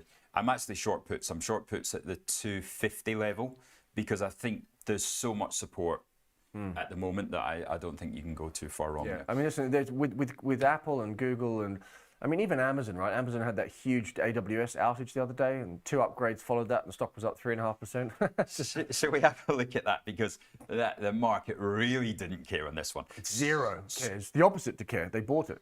So there's And again, look, this stock is completely unloved and completely forgotten about. And this is why it is very difficult to be short the Nasdaq, which I have a position in, by the way. Yeah. Because you've always got something to prop it up. So yeah, it's Apple goes, and then the next day it's Amazon, and they'll choose another one tomorrow. And meanwhile, quietly, a couple of them have taken a breather for a couple of months. Microsoft, Nvidia. Meta, Nvidia, they've all been breathing, right? In fact, they've all been breathing. Name me one. Tesla's been taking the lead, and of course, Tesla was the one that was almost kicked out of Mag 7. Back in she goes. Amazon, we heard Julian Wheeler yesterday. Amazon is his top pick for Mag 7 numbers. Everyone's warming up to Amazon. I think that's because the game is up right now. Whichever one hasn't been working, buy that one. I get so many questions. It's also just had a whole bunch of upgrades. Listen, I don't know. Let's see what is it now. The question is now: is it more about the growth of AWS, because that's actually not doing that well in the growth department, or is it more about the AI business? And I think it's probably the latter. So, and that was his argument actually, that AWS is due to slow down here, and he thinks there'll actually be a beat. Analysts thinking there's 20% upside now. Well, I don't remember the last time anyone had a sell on Amazon. So Yeah, very true. Look at them all; they're all buys. So. listen, I don't know. I don't have a clue what the earnings are going to look like. I never would take a punt on it. And Amazon, you've got to remember, has margins in their retail business that go all over the shop. Look at, I have not seen that for a long time. 100% buys, you're spot on, and that's 42 analysts. You know, I don't think I've ever seen a sell. Well, no, in recent times. But that's the same for pretty much all of these guys, right? It's extraordinary. Try and find me a sell on Microsoft or a Meta, or you can find one on Apple. Staggering. Anyway, it's pretty one-sided, mate. And bearing in mind, everyone's got a buy on it, but no one's been buying it. So that's a recipe for upside. Plug Power, what's the Plug latest? Power, I bought some of that back yesterday, actually. Yeah, you had to take the money at 4, didn't you? Yeah, listen, you got to remember though, the market is a basket, right? Yesterday, heat came out of every single high beta exuberant retail stock. Unfortunately, this has now been put into that basket. And we're saying retail stock preferred by the retails, driven higher by retail investors. Yeah, listen, I mean, when I mention this name to my professional investors, they laugh and we move on to the next subject. So I'm talking about punters in the retail universe who have had a great time.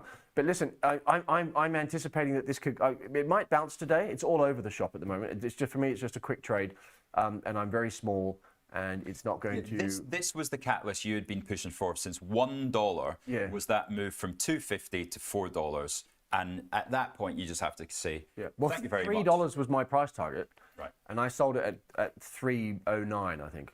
And then, but for the 4th time, by the way, it was in and out, in and out. And then I've just been watching it for the last couple of weeks. And yesterday it sold off, and it was down 8% again. So I kind of just nibbled away at it yesterday. My conviction's quite low, so it's just a bit of a nibble trade. Right, we're going to take a quick 1-minute break. If you're on TikTok, you'll still be with us. But if you, come on to, come on to YouTube. You'll find us Trade Live with IG. Peter Shastri saying, can't find peers of Substack. Can we send out the link? There it is. So the link to the Substack is on the chat on Trade Live with IG. Can't find me. It's got Apex Trading. It's called. Ah, yes, sorry, Apex. It's not my name. Apex Trading. God, which clever person came up with that name? Me. One that has to pay to get on the subscription. You 100%. See you. We'll be back in 1 minute. With that name.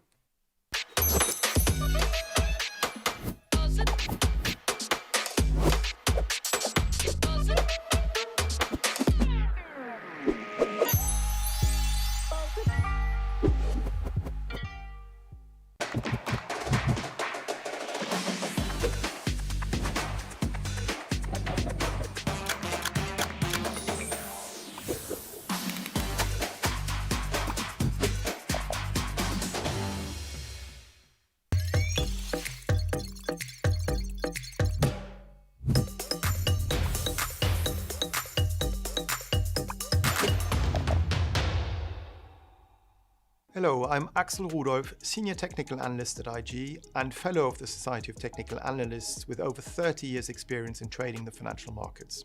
I've been following cryptocurrencies from the very beginning, and with IG's new crypto offering, I can finally share my technical analysis expertise on crypto with you.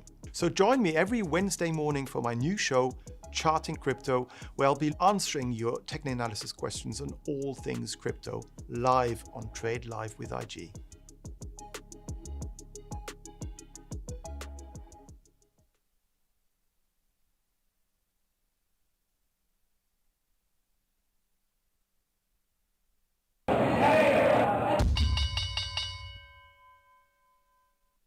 Right, we're back in. So if you're on the TikTok, you can come across to YouTube Trade Live with IG. We have still got to talk about gold, silver. We're going to talk about Pfizer. We're going to talk about Tesla tonight from Monkey Man. Should we go on to Tesla?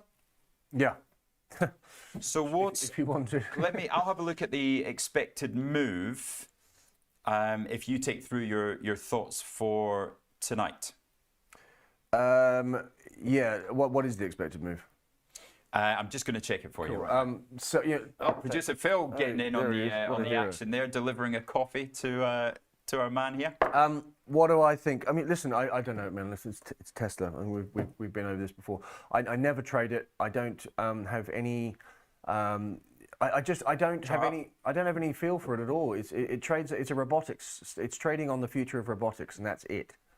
It's completely separated now from the fundamentals of the car business, which has been in decline for a while now.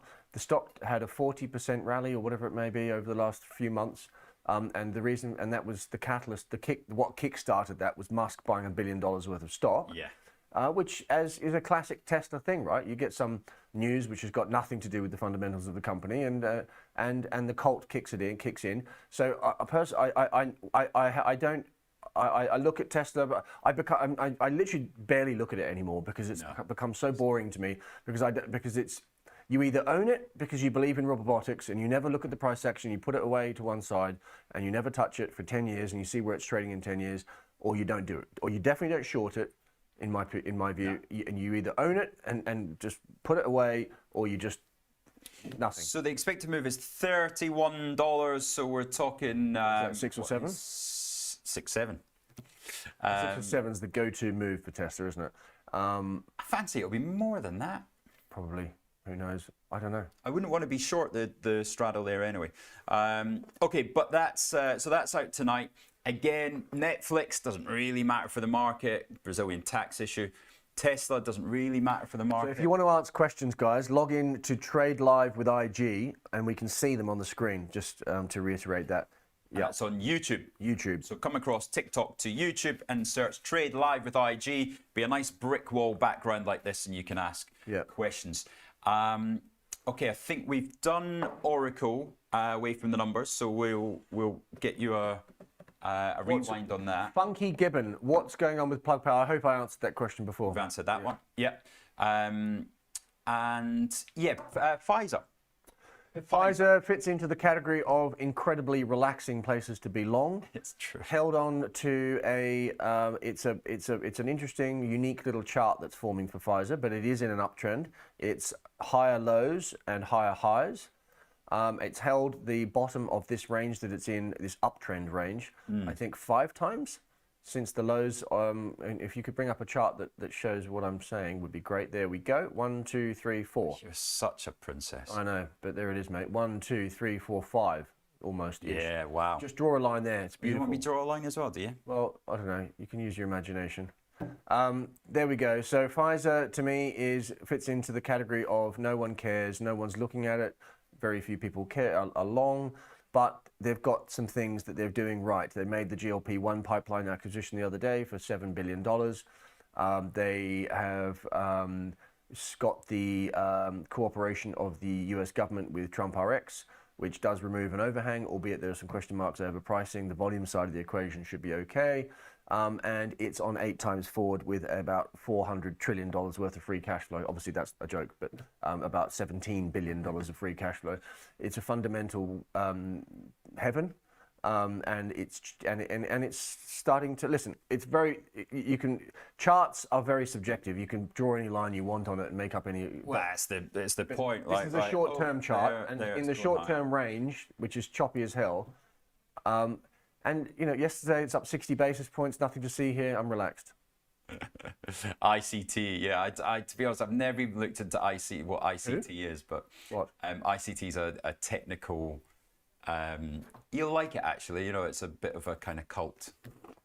What are you talking about? Is there a technical? ICT is a technical. Got it. Okay. Yeah. Should I know that?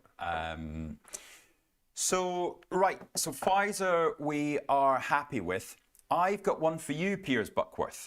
Now, I mentioned this on the chat to you last night, but you're far too busy with all your new friends. So, Alcoa. Now, Alcoa has... Alcoa, wow. There we go, look at that chart. So, nobody cares about this. Nobody talks about it. Which is amazing, given the fact that every other metal stock is waking up big time in the world.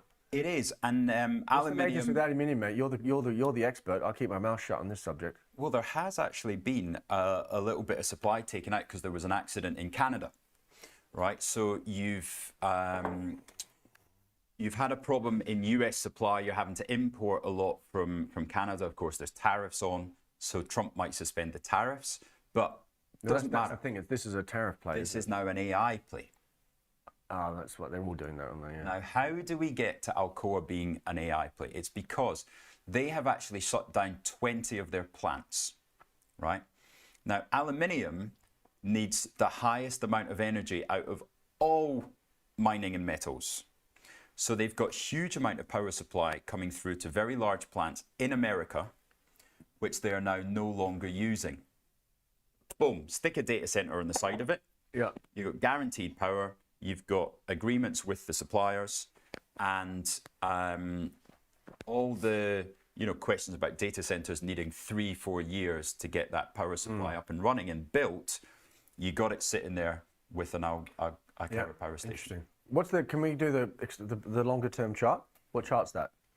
So that is. Oh, that is a long term chart. Yeah, relatively. God, look at that. It's just extraordinary, isn't it, Alcoa?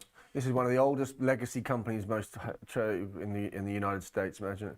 The shareholders of that must be pretty deeply frustrated. Absolutely. Listen, and same goes for. Let's just switch over to Freeport whilst we're on the subject. Well, can I just show you the? And by the way, and FM, also FM as well, if you can, the Canadian gold and copper miner. For those of you that like charts, that is not a bad chart. Hang on. What chart's that? That's aluminium, my friend. That's aluminium. Okay. So, well, no, you liked it, and now you're. No, because I thought that you had the Alcoa chart up again, which this looks a lot better than the Alcoa chart. Well, this is what it sells.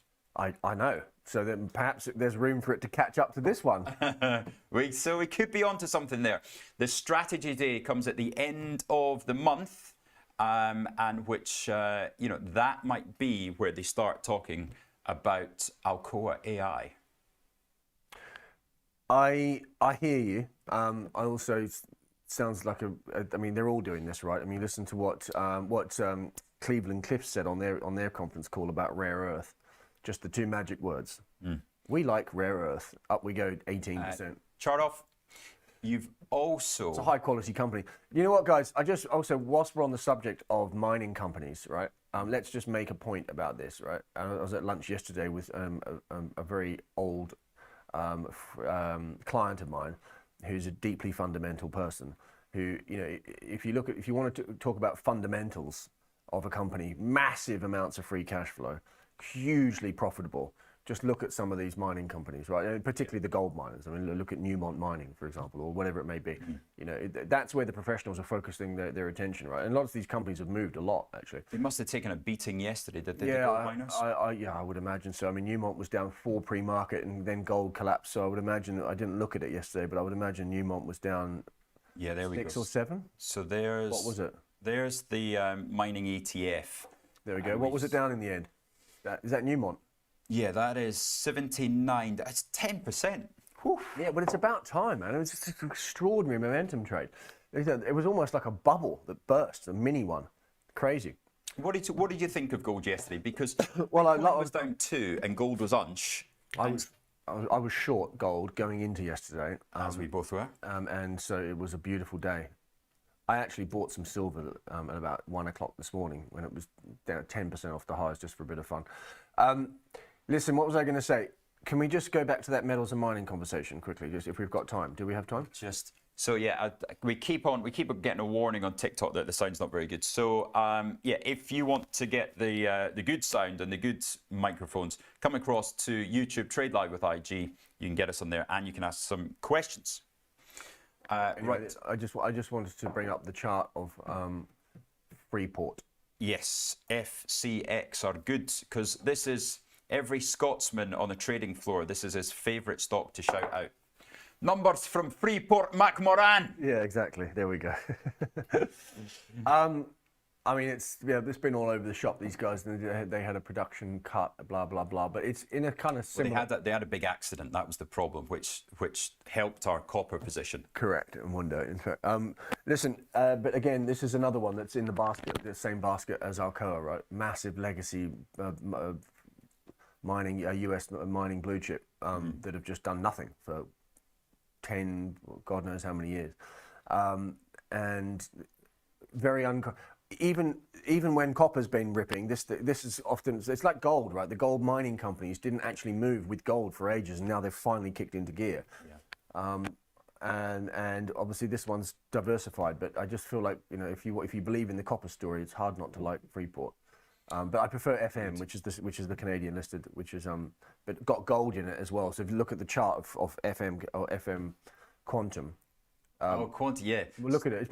It's probably being bought because people think it's a quantum stock. First Quantum. That's Why right. didn't we? First Quantum's got nothing to do with quantum. These guys are a gold and copper miner. That's hilarious. But look at the chart for them, right? Dear, we're not getting the chart. Seriously. And I wonder how much of that's got. I mean, it's got gold. They're a gold miner, and their name's Quantum.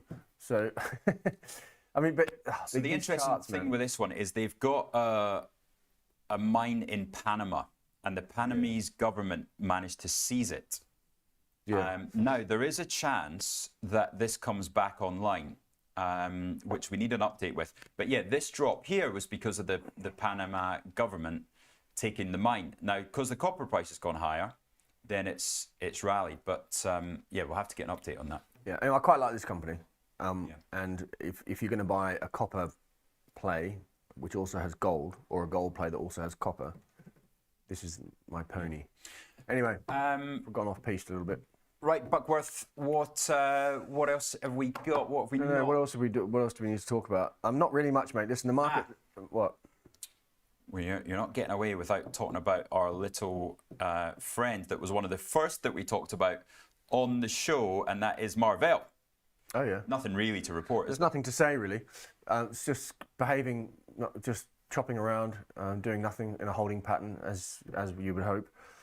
Until in semiconductors, by the way, I don't know if anyone's noticed, but are now very, very case by case, right? Micron, it's the number one semiconductor in the world right now, as they undergo their re-rating. They're overcooked short term. Yeah, because this is one that's been getting some interest, and it's in a bull market that we've had. It's interesting. Look at it though; it's so perfect. That reversal, by the way, from April low, right? And on that chart, it looks insignificant, but at the time when it rallied from the April low to that July high before that sell-off, if you look at the chart, like a GPC chart, which actually shows you the moving averages and the longer term, that was such an aggressive reversal and a breakout through the 200-day. And I said to a client at that moment, and at that moment it looked really overcooked, and I said, never in my career have I seen a reversal of that magnitude and that technical strength that hasn't carried on to be much bigger, and look where we are now. And did I own it? No. No, of course. Of course not, because I'm a bloody moron. But here we are. Everyone in the world now loves Micron. A little bit overcooked, but positioning still got some time to go. Yeah, it's just all a little bit frustrating, isn't it? Because it's hard to get your teeth into these things, whether it be AMD or Micron or Oracle or any of these names that I quite like. But when I buy them with a sort of smile on my face, and I get out of them pretty quick because I don't know how much time we've got left until we sell off. Or not. Maybe we just continue to consolidate and grind and end up higher at Christmas, like Tom Lee says. Because this is, we needed this so badly. We needed quantum people to get smashed. We needed rare earths to come back. Because if a deal happens between China and Trump, these US rare earth stocks are going to get murdered. Yeah, that's the difference. Also, Viking. Can we quickly talk about that? Yeah, of course. Earnings. I think tonight. Oh, are they? I think tonight. I think. Can you just double check that for me? I need to know that, considering I own it. It might be pre-market actually. That's fine. I've got a position purposely holding it into earnings. Now listen, this is going to be spicy as hell. This is one of the most shorted stocks into earnings. 35% short interest. Wow. Or is it 25? Either way, sorry, I need to double check that. Both of those are big numbers. Negative news story at the start of the one of the week. most unique situations I've come across, quite frankly, given where the street think it should be, where it's trading. It's a fascinating story. There was another update yesterday. They've got 2 trials in the pipe at the moment. The main one has moved on to stage 3, which is why I'm still confident in this company, right? It sell off 43% last month on the disappointing dropout rate, but the drug works and it's being pushed into the next stage. So we'll see. Listen, earnings are, you have to say that with a bit of a smile on your face, because with a company like this, because it's not really an earnings report, is it? It's just an update on where they're at. Yeah. And you hope that they don't say anything too drastic. Listen, if it comes off 10%, good, because then I'll pile into it. If it rallies 10%, I'll be disappointed. But of course, because then I don't have enough of it. There was a negative story around at the Trump sounds like he's negotiating down GLP-1. Yeah. Yeah, but you've got to You'll be able remember. to afford it, Sid, mate. 150 a month. What, weight loss drugs? Oh no, I thought it helped the hair as well. I was only joking about my hair. It's still pretty good. So GLP-1, there's a lot of nuance to this subject though, right? Yeah. The pricing structure of this, and UBS did a great report on this, which I was talking about with clients a couple of days ago. The global price has already come down significantly for these drugs. It's just the US price that needs to come down. So Same as with there's every a drug. lot priced in, right? So you look at Novo, for example, and there's a lot of bad news, including the pricing environment priced in. And JP Morgan had a report out this morning saying just that. So it's very, very, very noisy trading anything that's involved in the obesity drug space, because every day there's a new update on drug efficacy. Every day there's a new update on the regulations. Every day there's someone with a new opinion. So it's a very volatile space to be involved in. So not for everyone, but there's going to be more consolidation, in my opinion. And there's only 2 guys in the US that are listed and that have a viable GLP-1 pipe. One is Structure, one is Viking. For me, it's a takeout target at the best case scenario, worst case scenario, back to 40, 50. If one person bids for it, will you see 2 or 3 others come in? Probably yes, given the scarcity of GLP-1 pipe to buy. We'll see. Listen, it's a really interesting situation. I'm glad. I'm fascinated to see how it plays out. Numbers after the close tonight. After the close tonight, Viking Therapeutics, correct. So we've got plenty of time to exit that position during market hours if you don't want to be long. I'm talking to myself. Right, time for Piers to take me for a coffee then. So just a reminder, the Substack details are on there. I see Kiki's asked a question, did you close your Tasty Trade IG Ops? Everybody's Tasty Trade UK has been closed, but then you can just transfer across to Tasty Trade US. So you get a few more products on there as well. So the big boys version, Tasty Trade US is now available for options trading for people in the UK. Piers, thank you very much. Substack. It's been a pleasure, mate. TikTok, thank you very much. Thanks for tuning in, everyone. See you next Wednesday. Do you want to say a big shout out to your Substack army? Yeah, my Substack crew. I'll speak to you in 2 minutes. Let's do this. Let's have another massive day, shall we? Love you.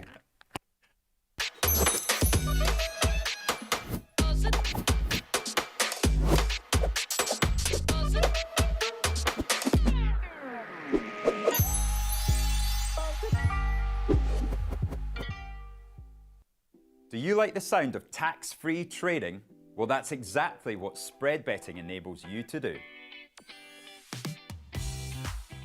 This tax-free way of trading lets you speculate on the price of over 17,000 financial instruments, like shares, indices, forex, and commodities, without actually owning them. With spread betting, you can benefit from both rising and falling prices, letting you find the perfect opportunity. So if you think the market's going up, you buy. If you think it's going down, then you can sell short. Not only is spread betting exempt from capital gains tax, but it's also commission free. All you pay is the spread. With us, you're not alone. You're part of a wide community of traders that you can learn from.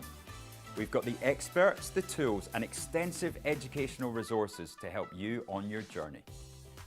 If you're not quite ready to trade with real money, you can always give it a go on a demo account. Open an account today, join the conversation, and be inspired to make moves.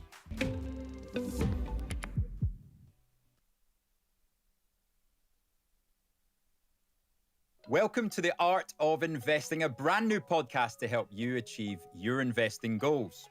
Join me, Rich McDonald, and my co-hosts, Mark Spice Holden and Chris CJ Fellingham, every Friday when we bring you updates from the markets and insights from our combined 100 years of investing experience.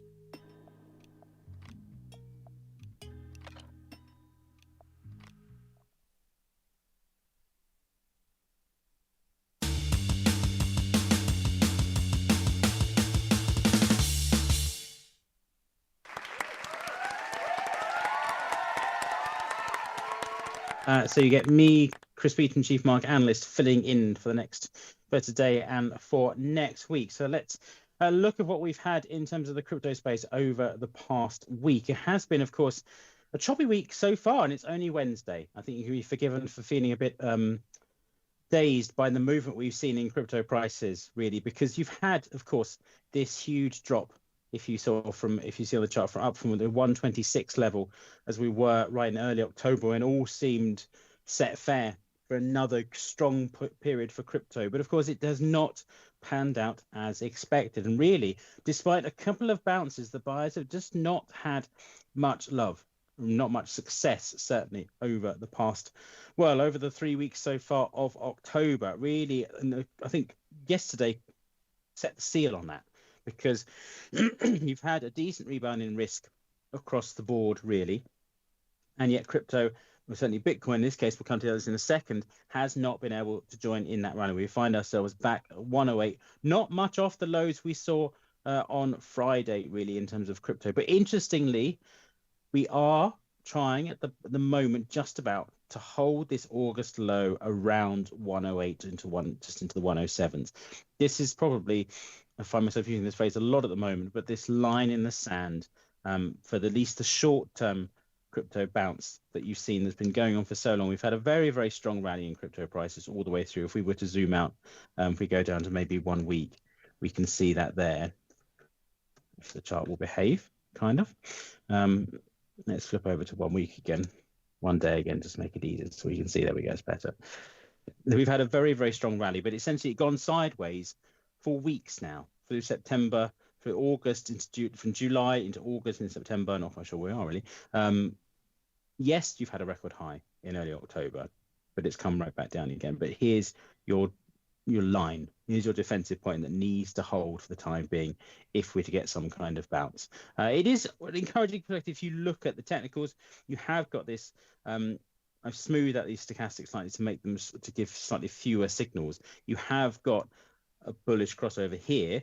Obviously, that's coming really off the back of what we had over the weekend and the recovery from 106 up to 110. So yesterday's move has slightly spoiled it, really. But that is notable. If you look at the last time we had it in late September, that worked out very well. It was a bit choppy, obviously, in August. Reminder, of course, the indicators are only an indication. They are not the be-all and end-all. The price action is the most important thing, but it eventually worked in early September and indeed in early August. So it appears that they might still have some momentum on their side, but certainly a nasty little rout yesterday. And I do suspect that it is connected to an extent with what's going on with gold, that you've had Bitcoin and gold really quite moving in lockstep as alternatives to stocks, havens, if you like. We can debate whether you should use the phrase safe haven or not, away from the turmoil. But with gold taking such a knock yesterday, the biggest losses in years, I think it was yesterday for gold, and obviously silver as well, it's perhaps not surprising that Bitcoin couldn't escape some of that, really. Fairly solid technical picture in terms of stocks, although spoiled by Netflix earnings last night, not quite meeting estimates for the first time in 6 quarters. But overall, quiet on the crypto front this morning for Bitcoin anyway, just dusting itself down after that nasty little candle yesterday, because it certainly wasn't a very encouraging session for those hoping for this crypto bounce to be sustained. It all seemed good in the early part of the day, and it just hasn't panned out in the way that people wanted to. If we look at yesterday's session, what we've had going back into, it's what we had yesterday. This rally to 114 and then right back down again, just couldn't hold the gains it had made. So that's giving you an indication there of what we expect, what we could see. The sellers do seem to have plenty of strength left in them. Let's flip over to Ethereum. It's not much more encouraging really here either. It is, again, like Bitcoin, holding these lows just about, clinging on by its fingernails really, at 38.64 so far in that kind of 38, call it 38.50. This is the line it's doing its best to hold. But it certainly isn't developing much of a bounce to the upside. It was even more of a weak bounce yesterday in Ethereum than it was for Bitcoin.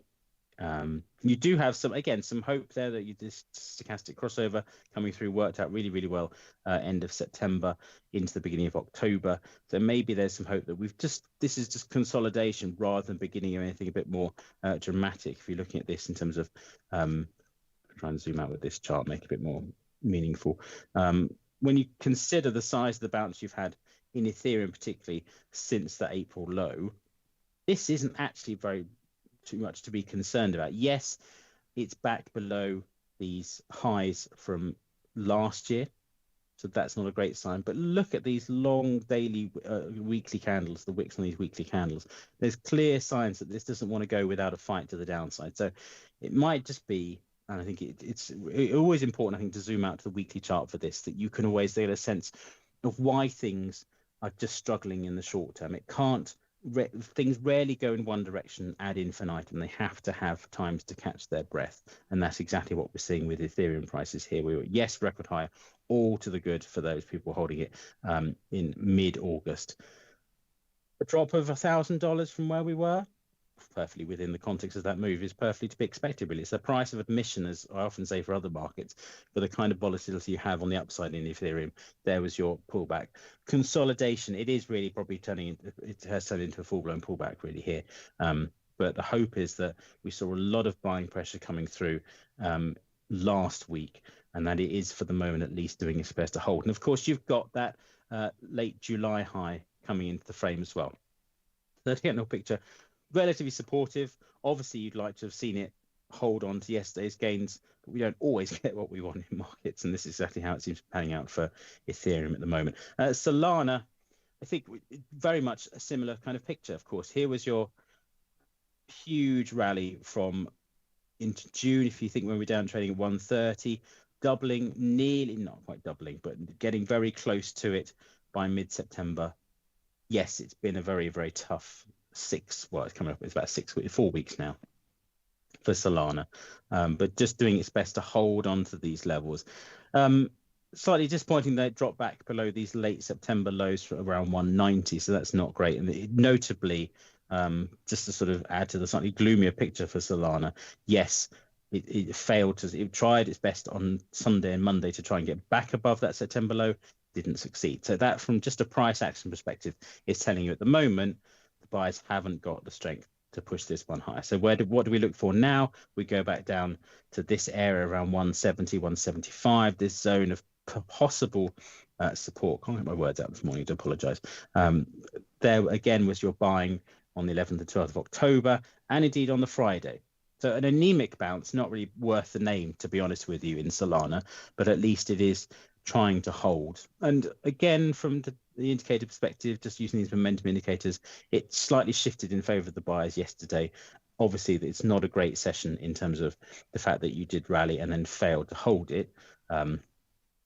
But it is just sending the same kind of signal, really, that at least for the moment, we're waiting to see whether the end of this month gives way to a more positive sign. Q4 for crypto, off the top of my head, I think is it's the second strongest quarter.